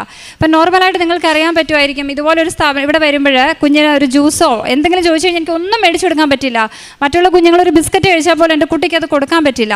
അപ്പോൾ ഞാൻ എവിടെ പോയാലും ഇവനെ നമ്മുടെ അരി കൊണ്ടുണ്ടാക്കണ മുറുക്ക് അല്ലെങ്കിൽ അരി കൊണ്ടുണ്ടാക്കണ ദോശ, 6 മാസം ദോശ മാത്രം 3 നേരം കഴിച്ചാണ് എൻ്റെ കൊച്ച് ഈ നാട്ടിൽ വന്ന് ജീവിച്ചത്. അപ്പോൾ ആ ഒരു അവസ്ഥയിലൂടെയൊക്കെയാണ് ഞാൻ കടന്നു പോയിക്കൊണ്ടിരുന്നത്. അപ്പോൾ അന്ന് ഞാൻ ഉടമ്പടി എടുത്തു എന്ന് മാത്രമേ ഉള്ളൂ. ഞാൻ എങ്ങനെയൊക്കെയോ തിരിച്ചിവിടുന്ന് പോയി. പക്ഷേ ദൈവം എൻ്റെ കൂടെ ഉണ്ടായിരുന്നു എന്ന് പറയാം, അല്ലെങ്കിൽ എൻ്റെ മാതാപിതാക്കളുടെ പ്രാർത്ഥനയായിരിക്കാം എനിക്ക് ആ ഉടമ്പടി 90 ദിവസം എന്നത് മാത്രമായിരുന്നു ഞാൻ അന്ന് ചിന്തിച്ചത്. പക്ഷേ ആ 90 ദിവസവും ഞാൻ കംപ്ലീറ്റ് ആയിട്ട് അത് പൂർണ്ണമായിട്ടും പാലിച്ചു എന്നുള്ളതാണ്. എൻ്റെ മോനെയും കൊണ്ട് 3 മണിക്ക് എഴുന്നേറ്റ് ഞാൻ ഇവന് വേണ്ടി പ്രാർത്ഥിക്കുമായിരുന്നു. എന്നെക്കൊണ്ട് പറ്റുന്ന വിധത്തിൽ കാണുന്നവർക്കെല്ലാം കാരുണ്യപ്രവൃത്തികൾ ഞാൻ ചെയ്യുമായിരുന്നു. അമ്മ മാതാവിനെ പറ്റി ഞാൻ അറിഞ്ഞ കാര്യങ്ങൾ എല്ലാവരോടും പറയുമായിരുന്നു. അതുപോലെ ഇവന് തെറാപ്പി ചെയ്തിരുന്ന സെൻറ്ററിൽ ഞാൻ എല്ലാവരോടും ചെന്ന് പറയും, എൻ്റെ മകനെ ഞാനിങ്ങനെ ഉടമ്പടി എടുത്തിട്ടുണ്ട്, നിങ്ങളും പോയി പ്രാർത്ഥിക്കണം എന്നൊക്കെ. അപ്പോഴിവരൊരു മാറ്റം എനിക്ക് അന്നൊന്നും ഫീൽ ചെയ്തില്ല. പക്ഷേ ഞാൻ എന്ന് മാതാവിനെ പറ്റി മറ്റുള്ളവരോട് പറഞ്ഞു തുടങ്ങിയോ അതിനുശേഷം ഏകദേശം 1.5 ആഴ്ച എന്ന് പറയാം, ഇവൻ നന്മ നിറഞ്ഞ മറിയമേ ആദ്യമായിട്ട് എന്നെ ചൊല്ലിക്കേൽപ്പിച്ചു. അന്ന് വരെ അമ്മ, വെള്ളം, താ, പോകാം എന്നൊക്കെ മാത്രം പറഞ്ഞിരുന്ന എൻ്റെ കുഞ്ഞ് ആദ്യമായി അത്രയും കാര്യങ്ങൾ പറഞ്ഞു കേൾപ്പിച്ചു.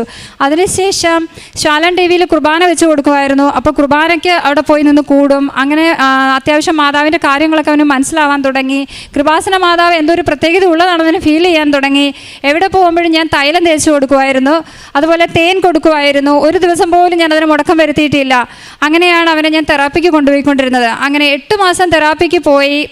എപ്പോഴത്തേക്കും തെറാപ്പി സെൻറ്ററിൽ അവർ തന്നെ പറഞ്ഞു, ഇനി ഒരു ഫോളോ അപ്പിന് നിങ്ങൾ വന്നാൽ മതി, ഇവനെ റെഗുലറായിട്ട് തെറാപ്പിക്ക് കൊണ്ടുവരണ്ട, കാരണം ഇവന് പ്രത്യേകിച്ച് ഇനി ഇവിടെ ഒന്നും ചെയ്യാനില്ല, അത്യാവശ്യം ഇമ്പ്രൂവ്മെൻ്റ് ഒക്കെ ആയിട്ടുണ്ടെന്ന്. ഏകദേശം ആ സമയമായപ്പോഴേക്കും ഇവൻ അത്യാവശ്യം വാക്കുകളൊക്കെ പറയാൻ തുടങ്ങി. അതായത് നമ്മൾ ചോദിക്കുന്നതിനൊക്കെ അത്യാവശ്യം ആൻസർ ചെയ്യാൻ തുടങ്ങി. അങ്ങനെ ഞങ്ങൾ ഇവനെ എൻ്റെ വീടിനടുത്തുള്ള LKG സെൻറ്ററിൽ കൊണ്ട് ചേർക്കുകയും അവിടെ KG സെക്ഷനിൽ പോകാൻ തുടങ്ങുകയും ചെയ്തു.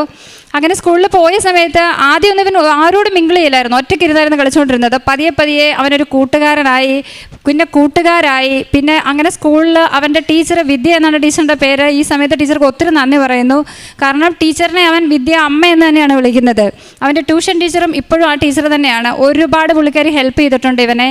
അപ്പോൾ ഇവൻ അവിടെ പോയതിന് ശേഷം എല്ലാ കാര്യങ്ങളും വീട്ടിൽ വന്ന് പറയാനൊക്കെ തുടങ്ങുമായിരുന്നു. പിന്നീട് തെറാപ്പി ഞങ്ങൾ പൂർണ്ണമായി സ്റ്റോപ്പ് ചെയ്തു. ഇവനെ അസസ്മെൻറ്റ് ചെയ്തിരുന്നത് പിന്നീട് കോലഞ്ചേരി മെഡിക്കൽ മിഷൻ ഹോസ്പിറ്റലായിരുന്നു. ഒരു മെഡിക്കേഷനും ഞങ്ങൾ ഇവന് കൊടുത്തിട്ടില്ല, ഓൺലി തെറാപ്പിയാണ്. അതിനുശേഷം ഡോക്ടർ പറഞ്ഞു, ഇവന് ഡയറ്റ് ഇനി ആവശ്യമില്ല, ഡയറ്റ് ഇനി ഒന്നും നോക്കണ്ട, എന്ത് ഫുഡ് അവൻ ആവശ്യപ്പെട്ടാലും നിങ്ങൾ അവന് കൊടുത്തുകൊള്ളുക എന്ന് പറഞ്ഞു. അങ്ങനെ ഡയറ്റും കംപ്ലീറ്റ് ആയിട്ട് ഞങ്ങൾ നിർത്തി.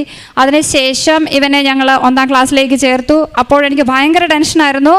കാരണം ഇവൻ അവിടെ ചെന്ന് കഴിഞ്ഞാൽ KG സെക്ഷനിലെന്ന് പറഞ്ഞു കഴിഞ്ഞാൽ ടീച്ചേഴ്സ് കൂടുതലുണ്ട്, അല്ലെങ്കിൽ ആയമാരുണ്ടാവും, അല്ലെങ്കിൽ നന്നായി കെയർ ചെയ്യുന്നവരായിരിക്കും, കുറച്ച് കുഞ്ഞുങ്ങളെ ഉണ്ടാവുള്ളൂ. പക്ഷേ സ്കൂളെന്ന് പറയുമ്പോൾ കുറേ കുട്ടികളുണ്ടാവും. അപ്പോൾ ഇവനവിടെ പോയാൽ പഠിക്കാൻ പറ്റുമോ, ഇവൻ മറ്റുള്ളവരോട് മിണ്ടുവോ, എനിക്കത് ഭയങ്കര ടെൻഷനായിരുന്നു. പക്ഷേ ദൈവാനുഗ്രഹം കൊണ്ട് ഇവൻ സ്കൂളിൽ ചെന്നു, പഠിപ്പിച്ചു. ഇവന് കിട്ടിയ ക്ലാസ് ടീച്ചറും വളരെ നല്ലൊരു ടീച്ചറാണ്. എല്ലാ കാര്യങ്ങളും സപ്പോർട്ടീവായിട്ടുള്ള ടീച്ചേഴ്സാണ് അവിടെ ഉള്ളത്. അതുപോലെ തന്നെ ഇവൻ്റെ സ്കൂളിലുള്ള കുഞ്ഞുങ്ങളോടൊപ്പം മിങ്കിൾ ചെയ്യാനും കൂട്ടുകാരോട് അതായത് എത്ര കൂട്ടുകാരുണ്ടോ അത്ര പേരുടെ പേരും സ്കൂളിൽ നടക്കുന്ന എല്ലാ കാര്യങ്ങളും വീട്ടിൽ വന്ന് പറയാനും. ഇപ്പോൾ 7 വയസ്സായ ആൾക്ക് 7 വയസ്സായ കുഞ്ഞുങ്ങൾ സംസാരിക്കുന്ന അത്രയും അല്ലെങ്കിലും മാക്സിമം അവൻ എല്ലാ കാര്യങ്ങളും വീട്ടിൽ വന്ന് ഷെയർ ചെയ്യും. അതുപോലെ തന്നെ അവന് വന്ന സ്കൂളിലെ മാർക്സ് എല്ലാം, എക്സാം മാർക്സ് എല്ലാം എബോവ് 85-90% മാർക്കുണ്ട്. ഏറ്റവും നന്നായി എൻ്റെ മോള് വായിക്കുന്നതിനേക്കാൾ നന്നായിട്ട് ഹിന്ദിയും ഇംഗ്ലീഷും മലയാളവും ഇപ്പോൾ വായിക്കും. അതുപോലെ തന്നെ എനിക്ക് വേറൊരു കാര്യം പറയാനുള്ളത്, ഇവനെ പള്ളിയിൽ കൊണ്ടുപോകുമ്പോൾ പള്ളിയിൽ അടങ്ങിയിരിക്കില്ല. ഇടയ്ക്ക് എന്നോട് വർത്താനം പറയും, എൻ്റെ മുടിയിൽ എപ്പോഴും പിടിച്ച് വലിക്കും, എന്നെ ഇറിറ്റേറ്റ് ചെയ്യും, പുറകെ നിൽക്കുന്നവരെ നോക്കും, പള്ളിയിൽ കിടന്ന് ഓടും. അങ്ങനെ കുറേ പ്രശ്നങ്ങൾ ഇവനുണ്ടായിരുന്നു. അപ്പോൾ ഇവൻ 1ാം ക്ലാസ്സിൽ കാറ്റഗറിസത്തിൽ ഞാൻ ഇരുത്തിയപ്പോൾ ഞാൻ വിചാരിച്ചു, ഇനി ഇവനെ പള്ളിയിലൊക്കെ ഞാൻ എങ്ങനെ കൊണ്ടുപോയി ഇരുത്തും എന്നുള്ള രീതിയിൽ. അതായത് ഇവന് തെറാപ്പി നടക്കുന്ന സമയത്ത് ഞാൻ പള്ളിയിൽ കൊണ്ടുപോകാറില്ലായിരുന്നു, എനിക്ക് ഇവനെ കുർബാന കാണാൻ പറ്റാത്തത് കൊണ്ട്. അപ്പോൾ 1ാം ക്ലാസ്സിൽ ഞാനിവൻ നിന്ന സമയത്ത് ഞാൻ ഒരു കുർബാന നടന്നുകൊണ്ടിരിക്കുക, അതായത് ഏകദേശം ഒരു 2-3 ആഴ്ചയ്ക്ക് മുൻപുള്ള കാര്യമാണ് ഞാൻ ഈ പറയുന്നത്. ഇവൻ 1ാം ക്ലാസ്സിലാണ് കാറ്റഗറിസത്തിന് പോകുന്നതെന്ന് ഞാൻ പറഞ്ഞല്ലോ. അപ്പോൾ പള്ളിയിൽ ഇവൻ നിൽക്കുന്ന ഭാഗത്തൊരു ബോക്സ് വെച്ചിട്ടുണ്ട്. ഇവന് വലിയ ഒച്ചകളൊന്നും ഇവന് ഇഷ്ടമില്ല, അവൻ ചെവി രണ്ടും ഇങ്ങനെ കൂട്ടിപ്പിടിച്ചിട്ടാണ് നിൽക്കാറുള്ളത്. അപ്പോൾ ഞാൻ ഇവൻ്റെ ടീച്ചറോട് പറഞ്ഞു, എൻ്റെ ഒപ്പം നിന്ന് കുർബാന കൂടിയിട്ട് കാറ്റഗറിസത്തിന് ഞാൻ കൊണ്ടിരുത്തിക്കൊള്ളാമെന്ന്. അപ്പോൾ ടീച്ചർ പറഞ്ഞു, ഓക്കെ അങ്ങനെ ചെയ്താൽ മതി. അപ്പോൾ ഇവൻ എൻ്റെ ഒപ്പം നിന്ന് കുർബാന കൂടിയ ഒരു ദിവസം ഇവൻ നേർച്ച ഇടാൻ വേണ്ടിയിട്ട് ഇവൻ്റെ ടീച്ചറിൻ്റെ കയ്യിലാണ് നേർച്ച പൈസ കൊടുക്കേണ്ടത്, സ്റ്റുഡൻസ് എല്ലാവരും. അപ്പോൾ എൻ്റെ കയ്യിൽ നിന്ന് അത് മേടിക്കാൻ വേണ്ടി എന്നോട് ഭയങ്കരമായിട്ട് ബഹളം വെച്ചു. അപ്പോൾ ഞാൻ പറഞ്ഞു, കർത്താവെ, ആകെ ഒരു കുർബാനയാണ് ഞാൻ കൂടുന്നത്, ഞായറാഴ്ച മാത്രമാണ് ഞാൻ ഈ പള്ളിയിൽ വരുന്നത്, അതും നീ കൂടിക്കത്തില്ലേ എന്ന് ചോദിച്ചു. ഇത്രയും ഞാൻ ചോദിച്ചത് മാത്രമേ എനിക്ക് ഓർമ്മയുള്ളൂ. ഞാൻ ആ നേർച്ച പൈസ എടുത്ത് ഇവൻ്റെ കയ്യിൽ കൊടുത്തു, ഇനി എന്ത് വേണമെങ്കിലും കാണിക്കട്ടെ എന്ന് വിചാരിച്ചു. ഇവൻ ആ നേർച്ച പൈസയുമായിട്ട് നേരെ കാറ്റഗറിസം ടീച്ചറിൻ്റെ ഫ്രണ്ടിൽ ചെന്നു. പിന്നെ ഇവൻ തിരിച്ചു വന്നില്ല. ആ മുഴുവൻ കുർബാനയും ആ ബോക്സിൻ്റെ അടുത്ത് അൾത്താരയുടെ മുന്നിൽ നിന്ന് ഇവൻ ആ കുർബാന കൂടി. പിറ്റേ ആഴ്ചയും ഇതുപോലെ. അന്ന് എനിക്ക് വളരെ സന്തോഷം വന്നു. മാതാവിനോട് ഒരുപാട് നന്ദി പറഞ്ഞ് വീട്ടിൽ പോയി. അതിനുശേഷം കഴിഞ്ഞ ആഴ്ച ഞാൻ കഴിഞ്ഞ മുമ്പത്തെ ആഴ്ച പള്ളിയിൽ ചെന്നപ്പോഴും ഇവൻ എന്നോട് പറഞ്ഞു, അമ്മേ ഞാൻ ഇന്ന് മുന്നിൽ തന്നെ പോയി നിന്ന് കുർബാന കൂടിക്കോളാം എന്ന് പറഞ്ഞു. അമ്മ വരണ്ടെന്ന് പറഞ്ഞു. അവിടെ നിന്ന് കുർബാന മുഴുവൻ കൂടുകയും അതിനുശേഷം അവൻ കാറ്റഗിസത്തിന് പോവുകയും ചെയ്തു. കഴിഞ്ഞ ആഴ്ച ഞാൻ പുറകെയാണ് പള്ളിയിൽ വന്നത്. ഇവൻ്റെ ചേച്ചിയോടൊപ്പം ചേട്ടൻ്റെ ഒപ്പം തന്നെ നേരത്തെ പള്ളിയിൽ പോവുകയും കുർബാന മുഴുവൻ നടന്നു കൂടുകയും അത് കഴിഞ്ഞ് കാറ്റഗിസം കൂടുകയും ചെയ്തു. എൻ്റെ മാതാവ് ഞാൻ ആഗ്രഹിച്ചാൽ അപ്പുറം കാര്യങ്ങൾ എനിക്ക് നടത്തി തന്നു. ഇതിന് അമ്മ മാതാവിനും ഉണ്ണി ഈശോയ്ക്കും ഒരുപാട് നന്ദി. അതുപോലെ തന്നെ എനിക്ക് പറയാനുള്ളത്, എന്നെ ഒരുപാട് ജീവിത വിശുദ്ധിയിലേക്ക് കൊണ്ടുവന്നു. എന്നെ സ്വാധീനിച്ചൊരു വചനം എന്ന് പറയുന്നത്, നിങ്ങളെ തന്നെ വിശദീകരിക്കുവാൻ കർത്താവ് നിങ്ങളുടെ ഇടയിൽ അത്ഭുതം പ്രവർത്തിക്കും. കാരണം എൻ്റെ കുഞ്ഞ് ജനിച്ചിട്ട് 2018 വരെ, 2018 എൻ്റെ കുഞ്ഞ് ജനിച്ചത്. 2018 മുതൽ 22 വരെ ഞാൻ അപൂർവമായിട്ടാണ് എൻ്റെ വീട്ടിൽ ജപമാല ചൊല്ലിയിരുന്നത്. കാരണം ഒരു യൂറോപ്യൻ ലൈഫിലായിരുന്നു ഞാൻ ജീവിച്ചിരുന്നത് മുഴുവനും. ഞങ്ങൾ രണ്ടുപേരും ജോലിക്ക് പോകും, തിരിച്ചു വരും. ബാക്കി സമയത്ത് കുഞ്ഞുങ്ങളെ പാർക്കിൽ കൊണ്ടുപോകും, ബീച്ചിൽ കൊണ്ടുപോകും. ഇവർക്ക് ആവശ്യമായ ലൗകികമായ ഭൗതികമായ എല്ലാ കാര്യങ്ങളും ഞാൻ ചെയ്തു കൊടുത്തിട്ടുള്ള ഒരു അമ്മയാണ്. പക്ഷേ കോവിഡിൻ്റെ സമയത്താണ് എൻ്റെ കുഞ്ഞുങ്ങളെ ആദ്യമായി ഞാൻ ജപമാല ചൊല്ലാൻ പഠിപ്പിച്ചതും പ്രാർത്ഥിച്ചതും. ഒരു പക്ഷേ രോഗം വരുമെന്നുള്ള ഭീതി എൻ്റെ ഉള്ളിലുള്ളതുകൊണ്ടായിരിക്കാം, അതെന്തെന്ന് എനിക്കറിയില്ല. പക്ഷേ എൻ്റെ മാതാപിതാക്കൾ വളരെയധികം പ്രാർത്ഥിക്കുന്നവരാണ്. അവരുടെ പ്രാർത്ഥന മൂലം ഞാൻ നശിച്ചു പോയില്ല. ഒരു സഹനത്തിലൂടെ ഈശോ എന്നെ വീണ്ടും ഈശോയിലേക്ക് അടുപ്പിച്ചു. എൻ്റെ കുഞ്ഞ് സൗഖ്യപ്പെട്ടു, സ്കൂളിൽ പോയി. അതിൻ്റെ സമാധാനത്തിൽ നിൽക്കുമ്പോഴും വേറെ ഒരു വലിയ മാനസിക പ്രശ്നം എന്നെ നേരിട്ടുകൊണ്ടിരിക്കുകയായിരുന്നു ഈ 2025 വരെ. പക്ഷേ ഞാൻ അതെൻ്റെ സഹനമായി ഏറ്റെടുത്ത് എൻ്റെ ഈശോയ്ക്ക് സമർപ്പിച്ച് എൻ്റെ പ്രശ്നങ്ങൾ മുഴുവൻ ഈശോയുടെ മുന്നിൽ കൊടുത്തു. മറ്റുള്ളവരോട് പരാതി പറയുന്നത് നിർത്തി. മറ്റുള്ളവരുടെ കണ്ണിൽ ഞാൻ എന്തായിക്കൊള്ളട്ടെ, ഞാൻ എന്നെ തന്നെ വളരെയധികം എളിമപ്പെടുത്തി ജീവിക്കാൻ തുടങ്ങി. ആഡംബരമായ വില കൂടിയ ഡ്രസ്സും ഒരുപാട് സ്വർണവും അണിഞ്ഞാണ് ഞാൻ എപ്പോഴും പുറത്തു പോയിക്കൊണ്ടിരുന്നത്. എന്നെ തന്നെ എളിമപ്പെടുത്താൻ ഞാൻ എന്ന് തീരുമാനിച്ചോ അന്ന് എൻ്റെ കുടുംബജീവിതം ഞാൻ ആഗ്രഹിച്ച പോലെ എനിക്ക് തിരികെ കിട്ടി. എൻ്റെ ജീവിതം തകർന്നു പോയി എന്ന് തന്നെ ഞാൻ ചിന്തിച്ചിരുന്ന ഒരു കാര്യമാണ്. അതെനിക്കിവിടെ വെളിപ്പെടുത്താൻ ഇപ്പോൾ പറ്റില്ല, അതുകൊണ്ട് മാത്രം ഞാനത് പറയുന്നില്ല. അത് എനിക്ക് തിരിച്ചു കിട്ടി എന്ന് തന്നെ ഞാൻ പൂർണ്ണമായി വിശ്വസിക്കുന്നു. അത് ജീവിത വിശുദ്ധിയിലേക്ക് കൊണ്ടുവരാൻ ഈശോ എനിക്ക് തന്ന രണ്ടാമത്തെ സഹനമായിട്ട് ഞാനത് ഏറ്റെടുക്കുന്നു.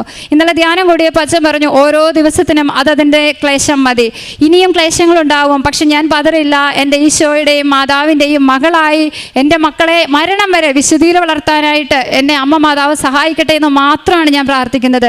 കഴിഞ്ഞ തവണ ഉടമ്പടി എടുത്തപ്പോഴും ഞാൻ എഴുതിയ ഒരൊറ്റ കാര്യം, എൻ്റെ ജീവിതം വിശദീകരിക്കപ്പെടുവാനായിട്ട് എന്നെ വഴിതെളിക്കണമെന്നാണ്. ബാക്കി 5 നിയോഗങ്ങളും ഞാൻ മറ്റുള്ളവരുടെ കാര്യമാണ് വെച്ചേക്കുന്നത്. ഞാൻ പ്രാർത്ഥിച്ചിട്ട് എൻ്റെ കൂടെയുള്ള ഒരു കൂട്ടുകാരിക്ക്, അത് ഓട്ടിസ്റ്റിക്കായ ഒരു കുഞ്ഞിൻ്റെ അമ്മ തന്നെയാണ്, അവർക്ക് കുറേ കാര്യങ്ങൾ സാധിച്ചു തന്നതിന് അമ്മ മാതാവിനോട് അവർ നന്ദി പറഞ്ഞിട്ടുണ്ട്.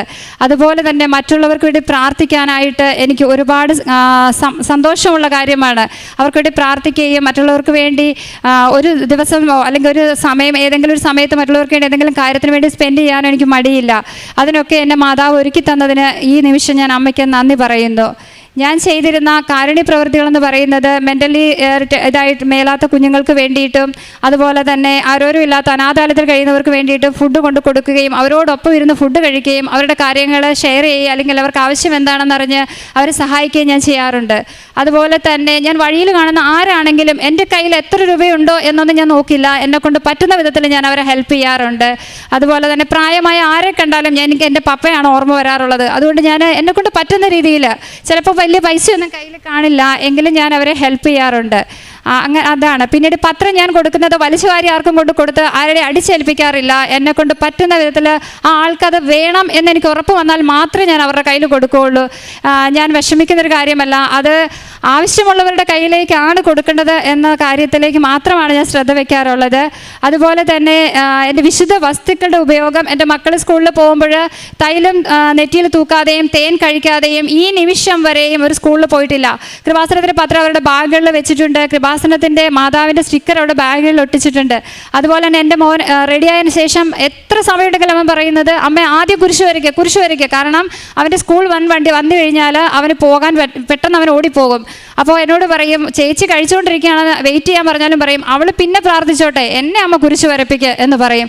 അങ്ങനെ ആണ് അവൻ എപ്പോഴും സ്കൂളിൽ പോകാറുള്ളത്. എവിടെ പോയാലും അവൻ ആ നെറ്റിയിൽ തൈലം തൂക്കാതെ പോവില്ല. അവൻ്റെ കഴുത്തിലൊരു കൊന്തയുണ്ട്, അവനത് ഊരാറില്ല. കുളിച്ചിട്ട് ഊരിയിട്ട് ആ ഒരു സമയത്ത് മാത്രമാണ് അവനത് ഊരിക്കളയാറുള്ളത്. അവന് അത്രമേൽ മാതാവിൽ അവന് വിശ്വാസമാണ്. അതുപോലെ തന്നെ ഇത്രയും അനുഗ്രഹം നൽകിയ അമ്മ മാതാവിനോട് ഞാൻ എൻ്റെ സഹനങ്ങളെ പറ്റി ഞാൻ പറഞ്ഞുവല്ലോ. അങ്ങനെ പ്രാർത്ഥിച്ചിട്ടൊരു സമയത്ത് എൻ്റെ വീട്ടിൽ തിരിയിൽ മാതാവിൻ്റെ ഒരു രൂപം തെളിഞ്ഞു വന്നു. അതിൽ ഞാൻ വിശ്വസിക്കുന്നത്, എൻ്റെ ആങ്ങള ഓട്ടിസ്റ്റിക്കാണ്. അപ്പോൾ എൻ്റെ വിഷമങ്ങൾ ഒരു പരിധിയിൽ കൂടുതൽ എനിക്ക് ആരോടും ഷെയർ ചെയ്യാൻ പറ്റില്ല. അപ്പോൾ ഞാൻ എപ്പോഴും മാതാവിനോട് പറയുമായിരുന്നു, എനിക്ക് പറയാൻ ആരുമില്ല, എൻ്റെ കാര്യങ്ങൾ പറയാനോ കേൾക്കാനോ ആരുമില്ല. ഇപ്പോൾ ഫ്രണ്ട്സ് ഉണ്ടെങ്കിലും നമുക്ക് എല്ലാ കാര്യങ്ങളും എല്ലാം ഒന്നും നമുക്ക് അവരോട് ഷെയർ ചെയ്യാൻ പറ്റില്ല. പക്ഷേ അമ്മ മാതാവിൻ്റെ തിരിയുടെ രൂപത്തിൽ വന്ന അമ്മയുടെ മുന്നിലാണ് ഞാൻ ഇന്ന് എൻ്റെ എല്ലാ വിഷമങ്ങളും ഇറക്കി വെക്കുന്നത്. ഈ ദിവസം ഇന്ന് രാവിലെ പോന്നപ്പോൾ അമ്മയോട് ഞാൻ പറഞ്ഞിട്ട് പോന്നു, ഞാൻ നന്ദി പറയാനായി പോവുകയാണ്, എൻ്റെ കൂടെ വരണം എന്ന് പറഞ്ഞിട്ടാണ് ഞാൻ വന്നിരിക്കുന്നത്. ഇത്രയും അനുഗ്രഹം നൽകിയ എൻ്റെ അമ്മ മാതാവിന്, ഉണ്ണി ഈശോയ്ക്ക് ഞാൻ 1000 നന്ദി പറയുന്നു.